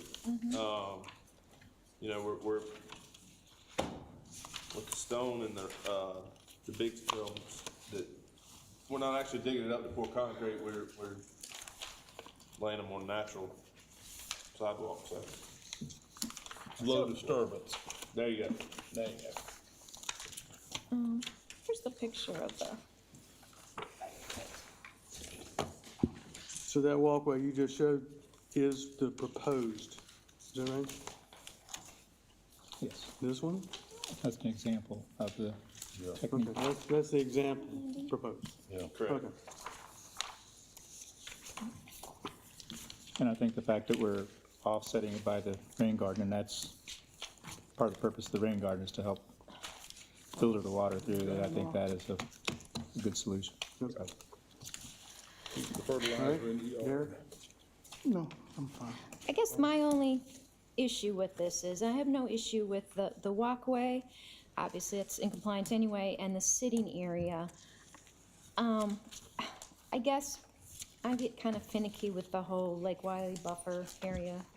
And with the fire pit, I just have it's not a necessity. It's kind of a recreational, fun thing to have. And looks pretty permanent, and I don't know, I have an issue with it. I feel like he can put it somewhere else on the property where it would be in compliance. Not necessarily connected to the walkway, but off to the side where, kind of where his deck, the deck on the right side of the home facing the lake. So I guess that's my only issue, so I'm kind of on the fence. Yeah. I tend to agree with you, Barbara. I mean, it could be other ways of having a fire pit there and benches without a large concrete circle and retaining wall. Yeah, I have like I said, he can do a sitting area in compliance, as kind of Josh described. This structure is quite large, and Is it 12 foot? I don't remember what it I think so. Yes, right. To me, I think I would rather, he could I know they want people sitting around the fire pit, I get that. But that makes the size of the sitting area much larger than if it was off maybe to the side. And since I don't know, I just think it can be reduced. I think you could lessen the footprint that you disturb in the buffer. So, anyway, I'm on the fence. So I'd like to hear what other people have to say. I have a question for Mark. Yes. So and this is just, Oh, no, go for it. if they were to propose a 12-foot sitting area with no fire pit, would you feel better about that, or still It's just the area you're concerned with. I think it's definitely a little bit of both. I mean, I think he can put the fire pit in, and the reason why the sitting area, I mean, obviously the reason he states he wants the walkway is because, you know, he needs it, you know, he has some you know, I don't wanna say disability, but, you know, he's got a health situation, as he says. So a small sitting area to rest or just enjoy, I get that. It's becoming a recreational thing, so it doesn't have anything to do, to me, to his health, getting down and to and from the lake to the house. So he's got an area where he can put a fire pit, according to the plat that he submitted, that would be in compliance. I know he said other neighbors have it, but we can't go based on what other neighbors have. We're based on what we have in front of us. So, to answer your question, I would still have a problem with it, I believe, yes. Where, now River Hills is all sewer. They use, Blue Granite, they have Blue Granite Water and Sewer Service, right? I believe so, yes. So there's no septic tank issue over on the, I see the areas Barbara's looking at, it makes a lot of sense, there's a lot of big open areas. But where are the sewer utilities and stuff on this lot? I was looking to see, unless I'm not seeing them. Pardon? Where's, There might be, you know, that's the only other thing that would create a hardship would be if the utilities are all in the way on the open spots. I know I remember the houses on the Rock Hill side didn't have sewer. A lot of times we'd run into them in the septic tanks, you know, the drain field, you could. I put it in pink, so right in here. I'm just saying he would be in Jeff? compliance then. I'm tracking with the comments of Barbara, or the points that Barbara's brought up. I tend to agree with those. That's kind of why I asked the question of staff. If you take the fire pit out of the equation, was the walkway and some relief area to sit in look like? Would that be approved? And there was a reason why I asked that, because that's where I was leaning. I think the fire pit changes the dynamic of it and potentially changes the way I'm thinking about whether I'd approve it or not. Any further discussion? All right, we have a motion to approve the variance request. All in favor, raise your right hand. Well, I guess me, since I did it. Derek, raise your hand higher if you're approving it. Are you approving it? Yes, how high does it? Yeah, so they can see. Yeah, so it's, It's a split. and all opposed? 3-3, motion fails. Can I make a motion? Yeah, please do. I'd like to make a motion to, I don't know how the right way to word it is, approve the application without the fire pit. With the same dimensions that is listed in the application? I don't, you talking about take the whole 12-foot area out? Yeah, that's, I don't think we need to make a motion. I think he can legally put the. He can legally do that. walkway Oh, in. okay. yeah.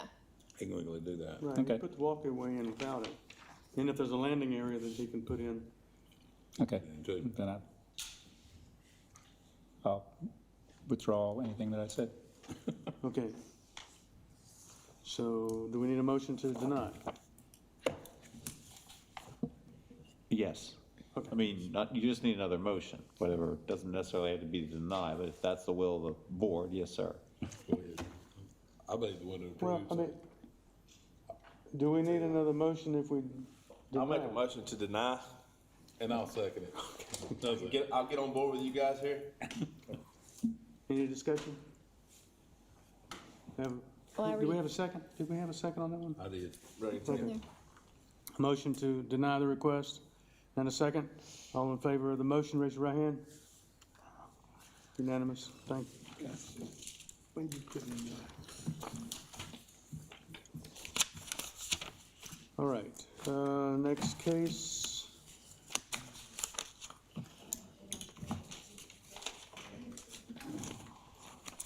You're in 3? Is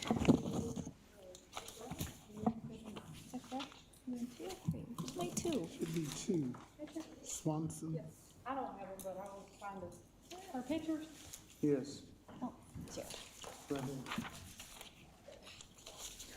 Thank you.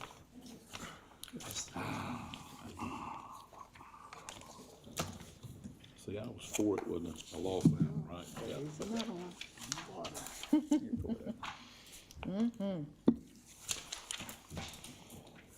Alright, the next case before you tonight is case number Z21-2. It's another lake quality buffer permit application, a little more involved than that one. The property is located at 5657 Riverfront Road, and the applicant is Mr. Jeffrey Swanson. The property is in Riverfront Estate subdivision. It's actually zone PD. It's tax map number 562-03-01030. And I'll go through some of the slides here. This is the property, and essentially what they're wanting to do is there's a old mobile home on the property that's been kind of added onto for a while. It's been there for many years, and they're essentially wanting to tear down the mobile home in addition and replace it with a new home on the lot. The applicant's provided us with some photos of the neighborhood and of the house. On this one, you can see that's the home. That's the home right there. This is again back looking at the home. You see the survey stakes. And when I bring up the survey, if you've seen it in your packet already, you can kind of see where the Lake Valley buffer is and how this lot's kind of different from that standpoint. Oops, excuse me. This is out from the dock looking back towards the house. That's the house kind of right in front of you, right there. And here's another photo from the yard, from the dock. This would have been the yard on the right, looking towards the white mobile home that's been added to there. Here's a survey of the property, and I'm going to have a zoomed in closer version for you. Here it is. Okay. And I kind of tried to narrow it down on a couple of these slides with the existing footprint, the proposed footprint. Could you point out, because I had a really hard time figuring out what was the proposed and what was the current house. Can you, there, right. That's what I was looking for, thank you. I'll skip ahead. Okay, yeah, that's great. You read And my This mind. is the survey of the property. You can see the Lake Valley buffer there on this property is the blue line. 95% of the property, so if I had to guess, is located within the Lake Valley buffer. The kind of shaded in area, this is part of the existing footprint of the house, the impervious surface area, all of this. You see that in some of the aerial photos. Okay. Kind of this area here is what is kind of the shaded area there. It's kind of a brown color. The red area here is kind of, if you look at the house plans in your plan, that's the additional of kind of the footprint of the house that they're building.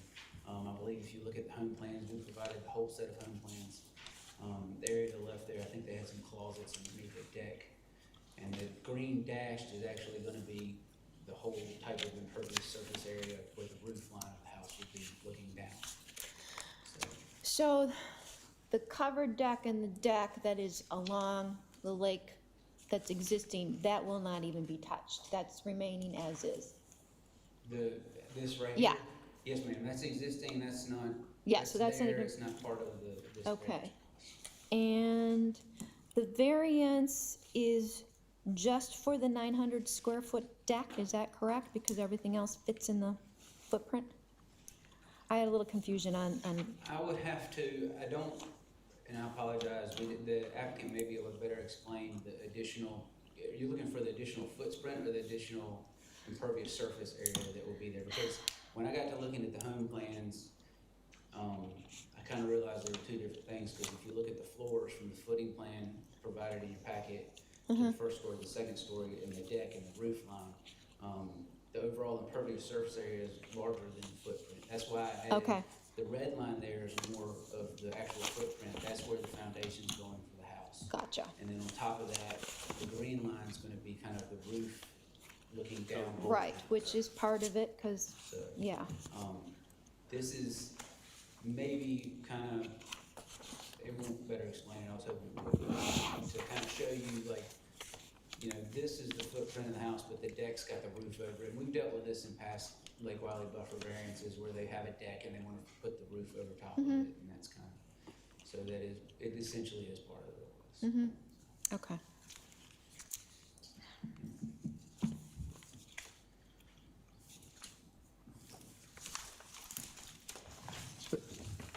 Is this currently considered a non-conforming use, the existing house, or not?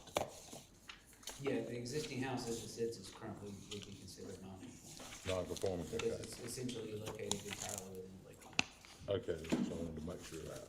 So even if they were going to, you can kind of see from this view, I believe this is part of the original mobile home that was there. Yeah, If they were going to add on to the back here, anything that they were to do would have to come before the zoning board. okay. So the whole structure, existing and new, is non-conforming, basically? Correct. Okay. But to Barbara's point, can you go back to the diagram you had with the, yeah. The red line. So essentially, everything that is being, all the proposed new construction is within the shaded area would be not increasing the non-compliance. Right. But everything within the green Is. that's not in that shaded area, Would be additional impervious surface, and that's essentially what they're here for the variance for. and the red line is just, The red line's Condition what is versus shown- non-condition. Yeah, that's just to show Okay. the footprint that was okay. shown. I was a little confused within about the house plans. Yeah, I was wondering whether it was red line, but that's just condition versus non-condition space. Okay. So in this case, they're coming, the addition they're doing is away from the river, not towards it. Complete. I mean, there's nothing towards the, nothing, if I'm reading this right, nothing towards the river Correct. new. Correct. Okay. What the part that they're increasing the It's all on the non-conformity back. away from the lake. But still within the buffer, because property mostly is in the buffer. But the whole piece of property is pretty much In the buffer. In the buffer. Everything but the driveway. I was gonna say, yeah. And I'm assuming this house, or the mobile home, and then you said the additions, was most of that before 2001? I believe it was, yes. I went back and looked actually in our records and I wasn't able to find permits. I did look at some old aerial photographs and it was there. There was a structure there in the 90s. I can't get It was structured, there was, okay, thank you. That was a river mansion back in the day. That's right. We had one of them. So back to Keep adding. a question I have, and I'm asking because I don't know the answer. I know when I've dealt with it in other municipalities, there's the impervious area, so what's under the roof. You know, there's a question of increasing that or not increasing that, but then there's also displacement.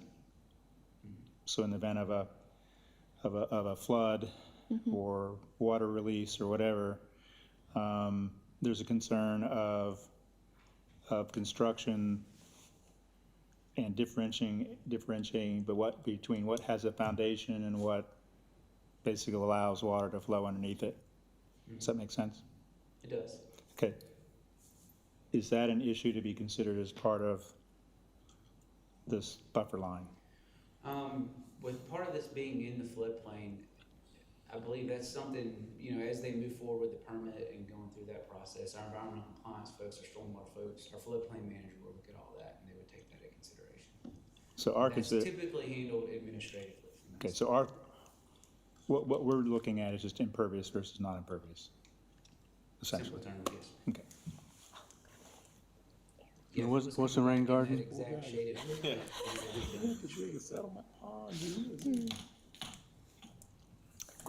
All right, any further questions for staff? I don't know. Thank you, Josh. Would the applicant please come forward?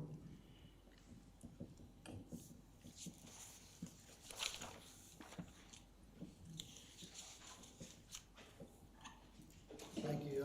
Jeffrey Swanson, 5657 Riverfront Road, Clover, South Carolina. To answer a lot of the questions, obviously, we are requesting to move the existing structure, which kind of one thing you did say is not meeting any flood requirements really at the time. And we were wanting to put the new structure in. We're not going towards the lake, we're going away from the lake. In fact, you can see part of that structure is gonna be 10 foot further away from the lake. It's actually going towards the road, away from the lake. It is a pretty flat lot, as you can see, and we're going up the hill a little bit. The new plan that I've talked to, the stormwater management several times about it, and what we're trying to do, and we've done elevation certificates with the surveyors and so on. We're trying to do it more like a coastal home. It's gonna be up, it's gonna be open underneath. The new area, like you said, is mostly, the new area that's gonna be added on is mostly just parking. Underneath, it's underneath the deck and so on, so it's not, it's not like conditioned space, it's carport is what it is. So we're proposing to remove that house and, put the new one in, and like I said, we're trying to move up the hill and get into better flood situation. As I talked to the stormwater department about how to do that, and what height they would want us to have the house at, and so on. We've already done all that, with that department. And it's actually, that part was approved, in the permit process through that, so.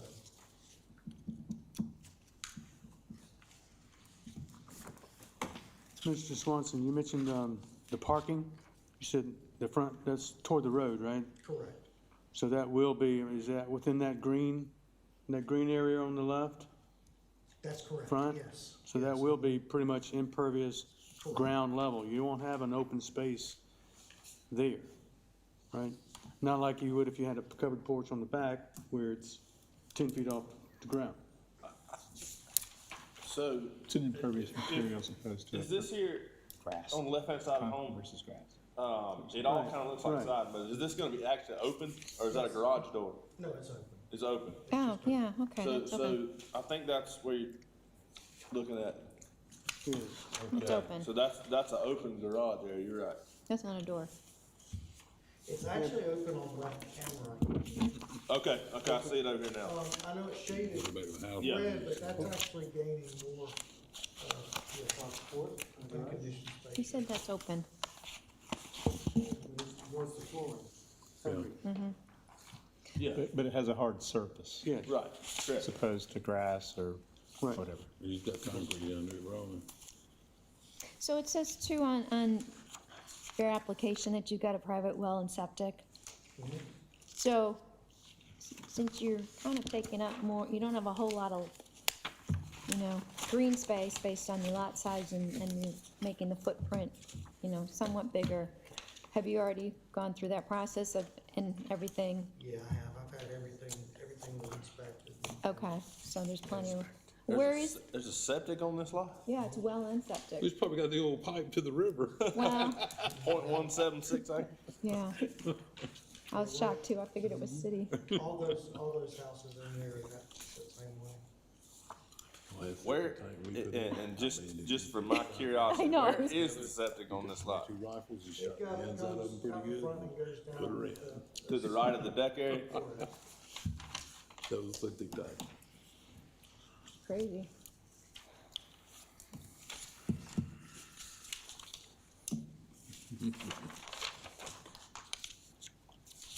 Was there any discussion, and again, my question about a rain garden was legitimate, I think. What, the additional impervious area that you're creating here is gonna result in additional runoff. Was there any thought about being able to capture that and lessen that? Yeah, well, all the drive and everything is gravel, and it's gonna remain gravel. It's not concrete, it's gravel. Well, the drive is not, is it? It is. It is gravel. It's asphalt now. the approach and everything is asphalt, Okay. and gravel, but the drives and all that are gonna remain gravel, Yes. Any further questions for Mr. Swanson? So you said when you come back in to do a driveway and parking pad, Well, the parking areas are, yeah, with the all the driveway and all that is gonna be purpose? Pervious. Yeah. Pervious, Okay. yes. So you're We gonna wanna- tear, We wanna keep it as much as we can, obviously, because we wanna preserve everything we do have right now, so yes.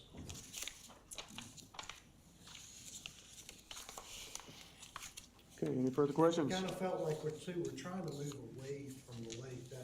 That 10 by 16 area right there is gonna be grass, closer to the lake. So we're trying to move that one area that's a 10 by 16 closest to the lake, that will be grass now.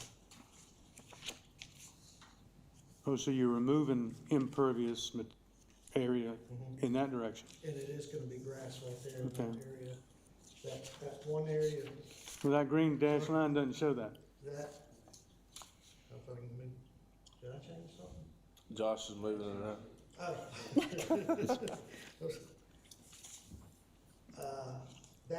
That area right there will not be house, that will be grass. Okay. That line of the house right there will be house, but it's covered deck. So it's actually gonna be dirt under there as well. The back of the house is opened up for a couple of reasons, mainly because of flood situations, because I've never seen the water that high since 2004 when I've been here, but, talking with, the stormwater department, you know, we've decided to keep it open under there, so if anything ever did come down, it was able to come out, just like I said, a coastal type house is. Right. Thank you. Any further questions? Thanks, sir. Thank you. Is anybody here to, for the public hearing, anybody here to speak for the application? Anybody to speak against? Seeing none, public hearing is closed. Do we have a motion? Yep, Okay, there's two. let's review those. where? Page 80, page 83, Yes. top of page 83.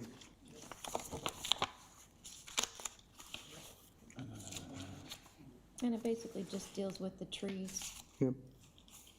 and not the runoff or anything, potential runoff.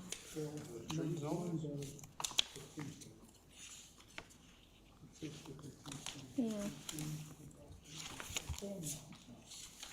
Well, I'd like to make a motion then to approve the variance with the two conditions presented by staff. I'll second that. I think, it's overall a general probably an improvement of the area, you know, matching up with surrounding properties. Not really increasing, doesn't really look like you're gonna increase the impervious area that much with what's there. And, moving structures away from the body of water ultimately. And his hardship is, I bet I'm right on this, if he tears the house down, they won't let him build it back. well, then it would have fun trying to build a house on it. I think the hardship is that. That's what I'm talking about. Line. That's his hardship, because it ain't financial. If they tears it down, they're not gonna let him do it, right, guys? Right. Yeah, I think it meets pretty much all four criteria. Looks like an improvement. I guess my only issue would be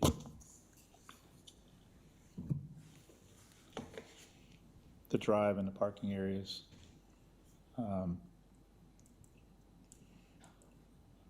The applicant has stated that they're going to be a pervious material. Would you consider making that a Condition, condition? rather than Word of mouth. And then I'm good with it. I mean, the property's locked. You can't do anything with it, given the line. Right. And it's consistent with how we've approached, even in the last 2 or 3 meetings, we've had, similar issues, and I think it's consistent with how we've addressed those, so. Can I rescind my original motion? Well, we have one on the, don't we have to vote for what we've got on the floor? No, I think you can You can rescind, okay. change your mind. We haven't voted on it. I can rescind a motion, is that correct? Well, you could simply have that as an Amend? additional Okay. amendment. Let me amend that, the motion to add that the gravel, or the drive and parking area in the front be gravel No, or Pervious, be pervious. pervious Pervious. material, pervious material. be constructed with pervious material. Second. Thank you. Any further discussion? I'm good. All in favor of the motion, please raise your right hand. Okay, thank you. Okay.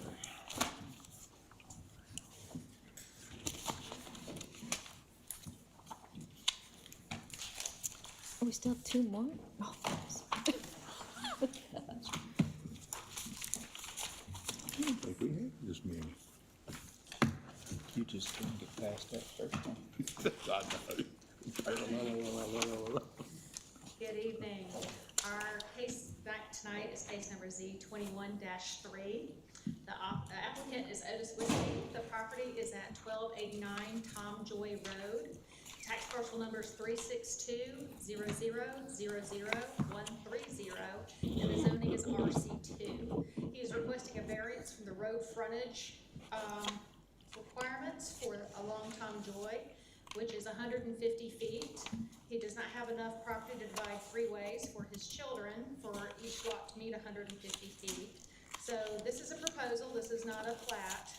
Proposal showing 2 100-foot lots and 1 lot that has the rest of the frontage on it. So it's the same variance approval criteria that you're used to. And I'll go back to the picture. Does anybody have any questions for staff? Now, do they, I know it's a lot of it around me, but, I know they're building the 5th house. Can they not just claim a family exemption and do this? Do they have to get a variance to do it? Yes, sir. He does not have the acreage for family exemption. No. It does, I didn't think there was an acreage requirement. Yes, you have to have 10 acres. Is it, if you have to have 10? Mm-hmm, and you have to have owned it for 20 years Okay. in the family. Has it changed to 20 years instead of a set date, what, 2002? It was 2002. Yeah. We're getting to the point So if you've owned it since 2002, you're not eligible anymore. right after, I can't remember the exact date in 2002, but if you purchase the property after it, you are ineligible. Okay. And you're talking, it's a requirement of, I know one going up out of compliance right now, but you're saying that the track's gotta be, the total track be 10 acres, Yes, sir. not 10 acres apiece? No. Parent track, right? Okay. Parent tract has to be 10 acres.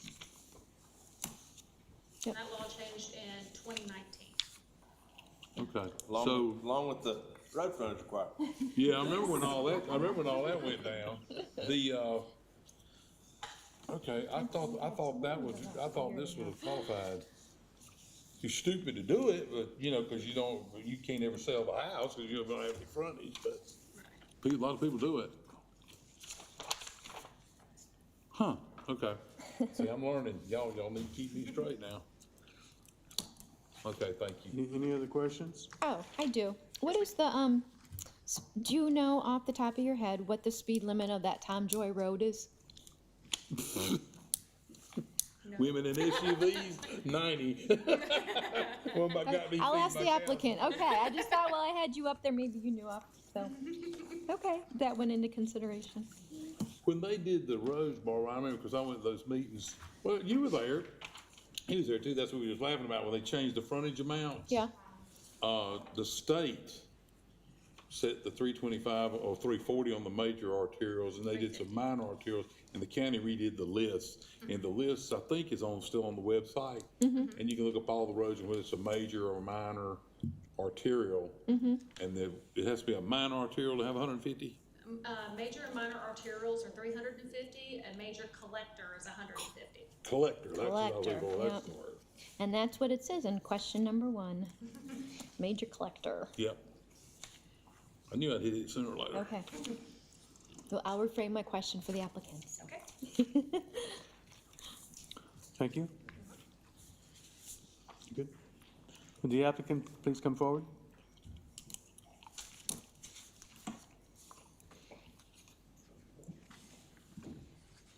My name is Otis Christine, live at 1289 Tom Joy Road in Clover, South Carolina.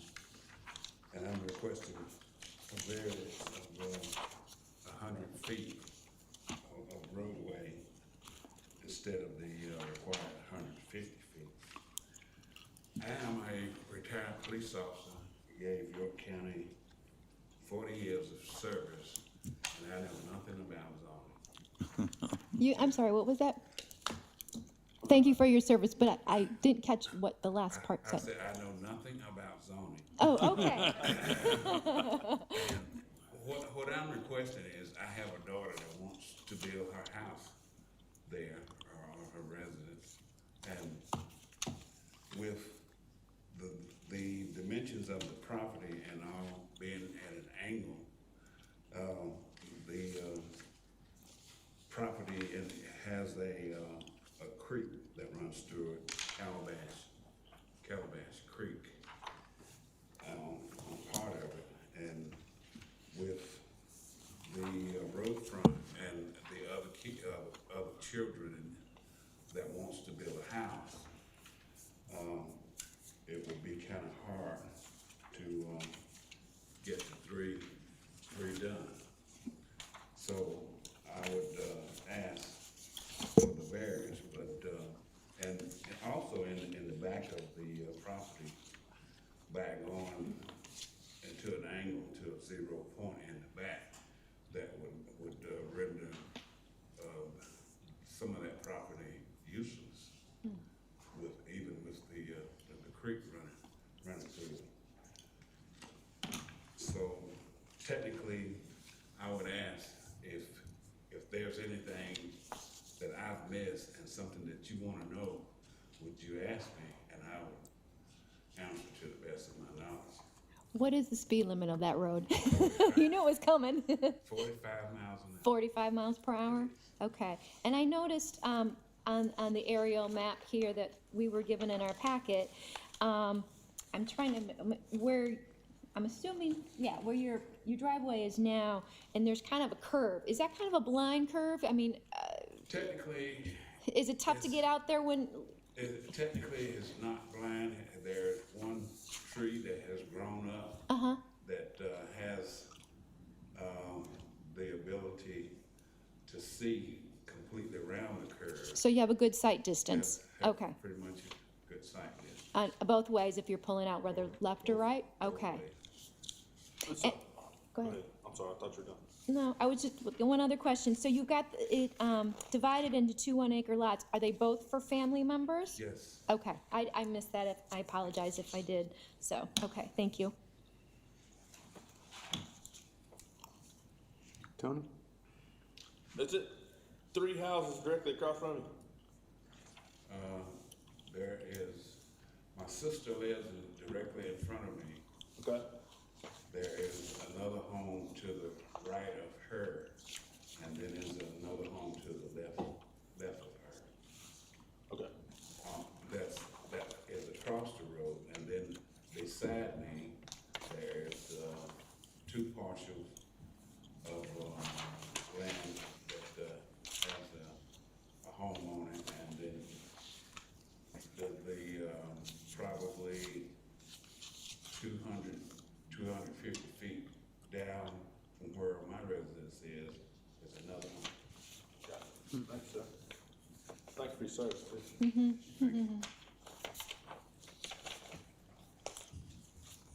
Any further questions? I How long have you lived here? Lived here all my life. How long have you lived in this residence? I've lived there since 1978. I didn't technically own the property then because my uncle, which was the owner then, but I lived there since 1978. Thank you. How long have you owned the property? How long have you owned the property? You know, I don't remember the date Bless you. that I actually bought it, but I have been there. I think I've owned it probably since the early 90s. Okay, so before 2000. Before 2019 too.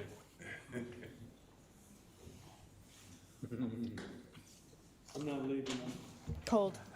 New Year's on. Thanks, sir. Anybody in, for the public hearing, anybody to speak against or for it? You can sit down. Mr.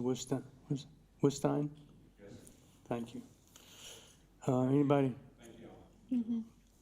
Public hearing, anybody for or against the application? Seeing none? Public hearing is closed, and we have a motion to approve. Yep. And a second, Derek? All right. Discussion? I think it's the appropriate thing to do because it's his family. And if he'd done this a couple of years ago, there wouldn't have been any question, right? Right. That's what I was asking. I would agree. Also, when you look at the lot, there are limitations as far as how it's kind of shaped like a pie. So he really doesn't have many options of where and how he can subdivide it, so. It's plenty deep. He might build a big old pond back there in that creek and let us all go fishing. And the residual is a 188, 100, and 100, Yeah, which are still fairly good fairly good. Fairly good frontages. size, So, right? yeah. Right. All right. No further discussion? All in favor of the motion? Unanimous? Thank you.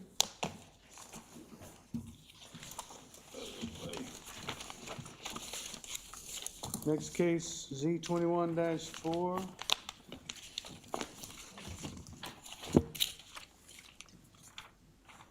This one must be right.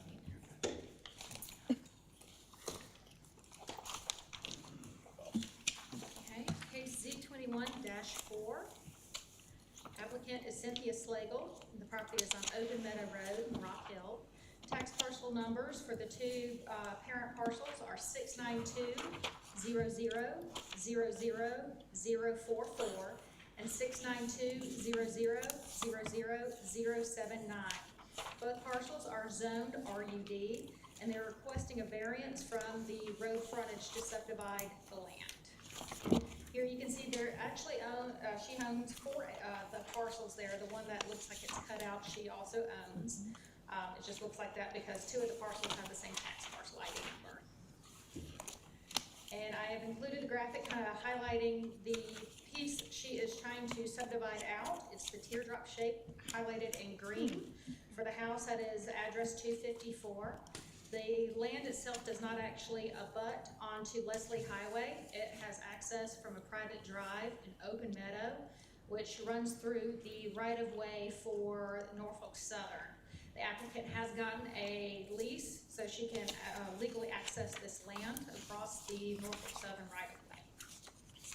So there are two parcels involved. She is subdividing to create three parcels, which is why she is here for her variance. You have any questions for staff? Where's the hump gonna be, or does it exist? I'm familiar with that stretch of Leslie Highway. The existing home that she is wanting to parcel off is address 254 within the green teardrop shape. Because there's currently not a crossing over the railroad No, sir. But that's where one's gonna go. Yeah, you have to access, I think, one other parcel to the north before you have the private drive across the railroad. And is that old road still, well, I'll ask that then. Okay, okay. So this is the current layout of the property. Yes, sir. Yep. And we're just looking at the teardrop. Mm-hmm.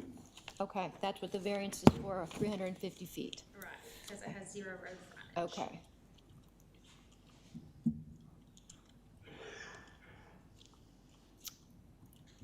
Well, none of them have road frontage, right? Correct. No, they all go off that open meadow road, Right. if I'm not That's right. mistaken. Right. And the residences are already there? Oh, yeah, there's It's already pieces, there. there's And pieces. There are 8 nothing new is addresses being back Yeah, built? there's quite a few homes. There are 8 addresses back on the property. Yeah. They've been addressed by 911 as occupied. 6, 7, 8, yep. Down Leslie Highway, that railroad track is right And beside. that makes, So we're two just parcels. reconfiguring property lines. 2 parcels, different area. Right now you got 3 parcels, just smaller, right? Correct. So, Technically, there's 4 there now. There are 4 there now, and then with This this makes 5, subdivision, there'll be, right? correct. Mm-hmm. Right, because you got the little one that's not. Okay, I got it now. I'm still confused. Here's what they're doing. She's splitting this one in half. This She's one just right taking here. part See of this that? one, part of She's this one, splitting this one combine into that 2 one. pieces. Get it, there's the back, this there. Taking part of that front one up that And these are the road. other See what they parcels did? that Okay, They're I following the get it.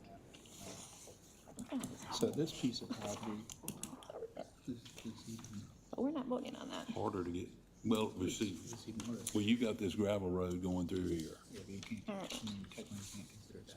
I think it's a, yeah, no, but it's a right of way. That's how they get to their property now. The houses, those are houses, trailers and stuff. So, All right. and, oh, no, I do have another question. And maybe again, this is for the applicant, and I apologize if this shouldn't come to you. But, on page 128 under 2, it says Norfolk Southern has granted a lease for the right-of-way for the purpose of the variance. Property owner will apply and obtain a permanent easement in 2021. Question for the applicant. Okay. I just didn't know how easy that is and, okay. no further questions for staff? Thank you. Thank you. Would the applicant please come forward?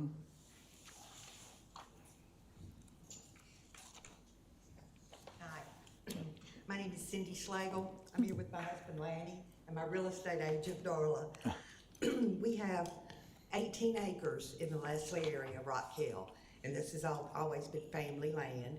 It was passed down from my grandfather, Toy Green, Green Funeral Home, to my mother, and then passed down to me. All the people there, these are my children and my grandchildren. We built that house in 96, 95, and it's a good sized house. We have a 4-car garage and a large in-ground pool. But since we're both retired now, we're living on our Social Security, we're gonna have to downsize. So we decided to sell that house. I didn't wanna sell much of my property, so we wanted to do as little as possible. So we wanted to subdivide that front 4 acres where the house sits.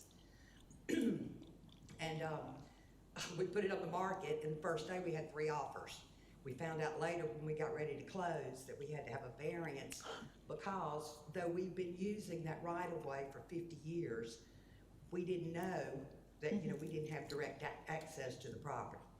And so several years back, the county told us we had to name that and that driveway, give it a name for EMS purposes, which we did. But, up until then, it was just, we used the right-of-way. Well, we went, all my plats showed an existing easement granted by Southern Railway on our original plats. We went to Norfolk Southern, they couldn't find any record of it. So we had to purchase another easement. So we've done that, and they told me that I can keep that year to year or get a permanent, which we can do. And it's not a problem, it just costs more. Gotcha. And so we're really forced to sell the property because of our age, our ability, and the financial restrictions. That's why we want to sell it. And you're talking about 254 I'm looking at with the green around it. 254 is a house and a four-car. And that's where the White garage. House is. I'm sorry? That's where the White House is. I knew No, Mr. that was Green. my mother's house. We sold that years ago. Okay, okay, That was my grandfather's house. We're up on the hill. okay, you up on the hill, okay. So are you on 293? No. Where are you? 254. 25, oh, you are 254, okay, okay. That's what we're selling, correct? That's what I'm selling. Okay, so you're selling the house that you were referring to with the pool and everything? Okay, gotcha, I'm sorry. On a 4-acre parcel. Gotcha, okay, I didn't, Did you Now, bring that green corner up just to follow the road, or? Pretty much to follow the road. And so my question then is, how much frontage is left on I'm just gonna go by the number, it's only 276, that block?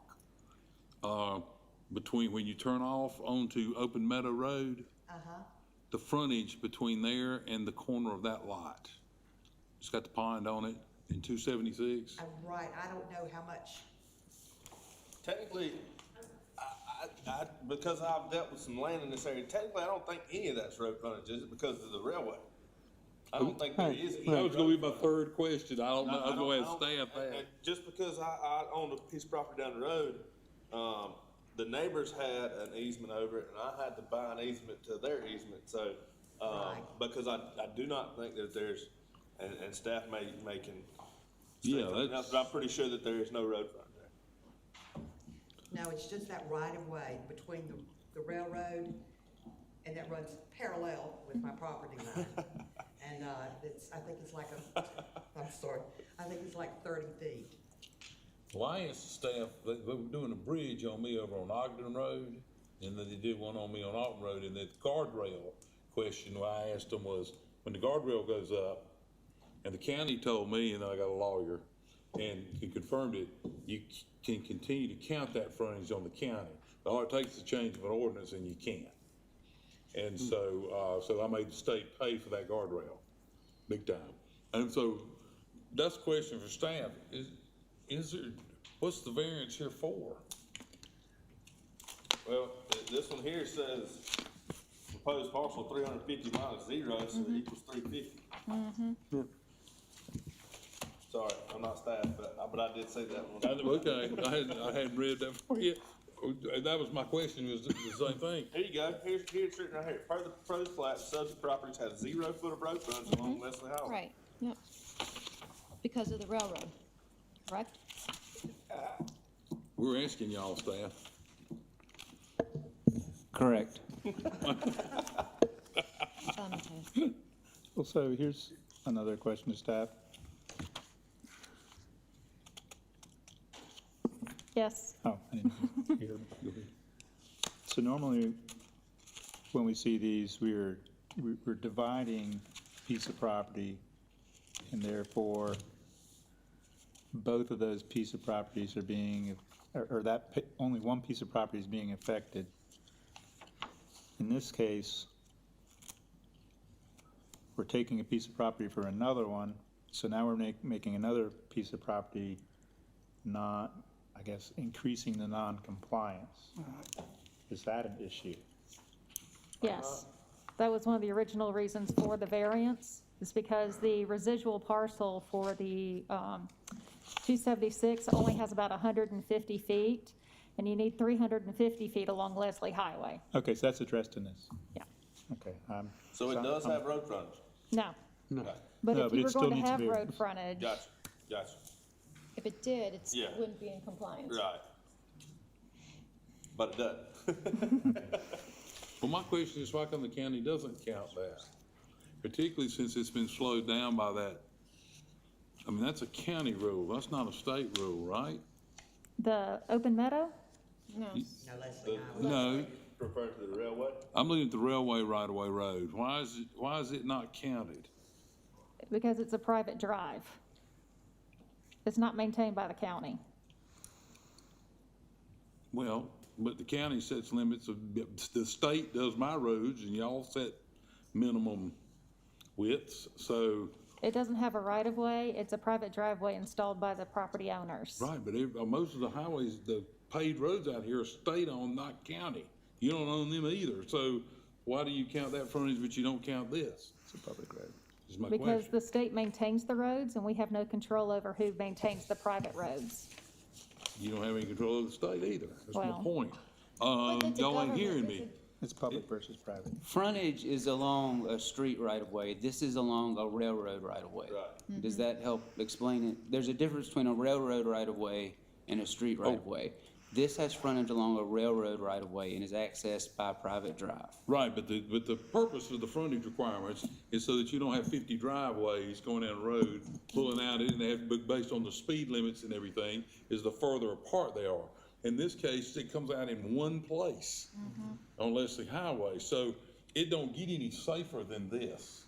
And according to the reason that we have these frontage requirements, is so, and that's why the state has theirs. It was 325, it's 340 or 350 now on a major arterial. You know, you gotta have that 300 some. It's because you can go 55, 60 down that road. And people can get killed. I don't understand why the county doesn't count that. But I guess that's an argument for Ms. Cox, isn't it? They don't, that's why they're here. What was the reason to, run that green line all, just along Open Meadow Road and not follow the property line once it got closer to the railroad easement? You got that little triangle there. There's a driveway. The driveway. It goes that way, but Yeah, but it really, it it doesn't goes have to along follow the the road driveway. that we No, have. but they have to put one in. They won't put one in. No, they come across the other way. They're coming across the top. They're not coming down Open Meadow Road. This triangle right here? Yeah, you're right. No, the other one. This one? Yeah. Yes. Well, that's kind of where I was getting started, the same Right. question. Why did they do that long? But the road frontage doesn't count. I know. So that, I'm just asking the question. oh, okay. That's what I was So going. you're saying, why didn't they just go along the way the property line is right now? Right. And then just leave Right. the other, leave 276 intact? Because then you wouldn't actually change, even though it's not a road frontage, you wouldn't change the distance of those two properties that are in the right of way. They'd be doing one division though, this way of the existing, right? Yeah. See, the only other difference would be this property, this line right here is right here. In other words, This line, so they're cutting this current part. Were you trying to be at a certain number? I know this is what the track we're talking about is 3.79. Were you trying to get full? So Irrelevant. I mean, y'all hear that, guys? This current track is 3.7 acres. Right. She said they were trying to get 4, so that might be where your triangle comes in. Okay. all right. We tried to stay as close to the drive as we could, but I just told them to, get the 4-acre parcel. Gotcha. Okay. Any other questions? And so this property is on the open market, so so most likely it will not go to a family member? No, I'm retaining the rest of the property because it is all family. Okay. And this whole tract is zoned RUD. So there's 1 acre will do. Why is she here? Because there's no road frontage. That's the Still need to whole thing. Okay. It's a hardship. Yep. Any further questions from Ms. Slagle?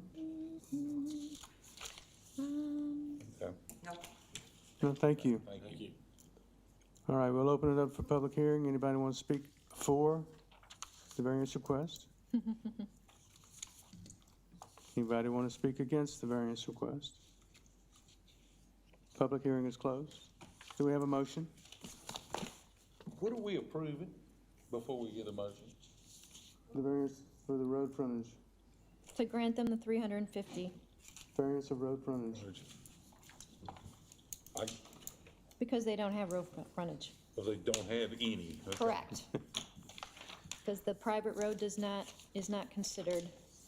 Okay. Okay, well, I make a motion to approve it because what else can they do? That's ultimate hardship right there in my book. I second. Oh, you can give it to Jeff. Okay, we have a motion to accept and second it. Any discussion?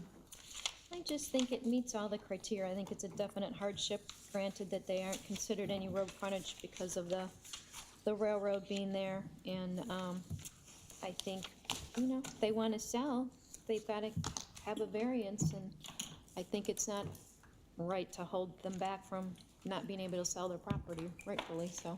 Yeah, because if you ride down through there, every once in a while, there's a hump over the railroad tracks, and there's houses all down through there, and they all use that right-of-way frontage.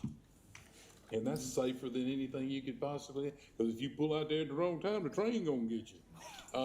So they really gotta look. Okay. I agree. I think it's, Yeah, I mean, they didn't have to start off with, and we haven't. yeah, they didn't have to start with, that's right. All right. We have no further discussion. All in favor of the variance, raise your right hand. Unanimous approval. Thank you very much. I move to adjourn. Second. All right. Motion to, all in favor, raise your right hand. Well, that's good, very much. Meeting adjourned.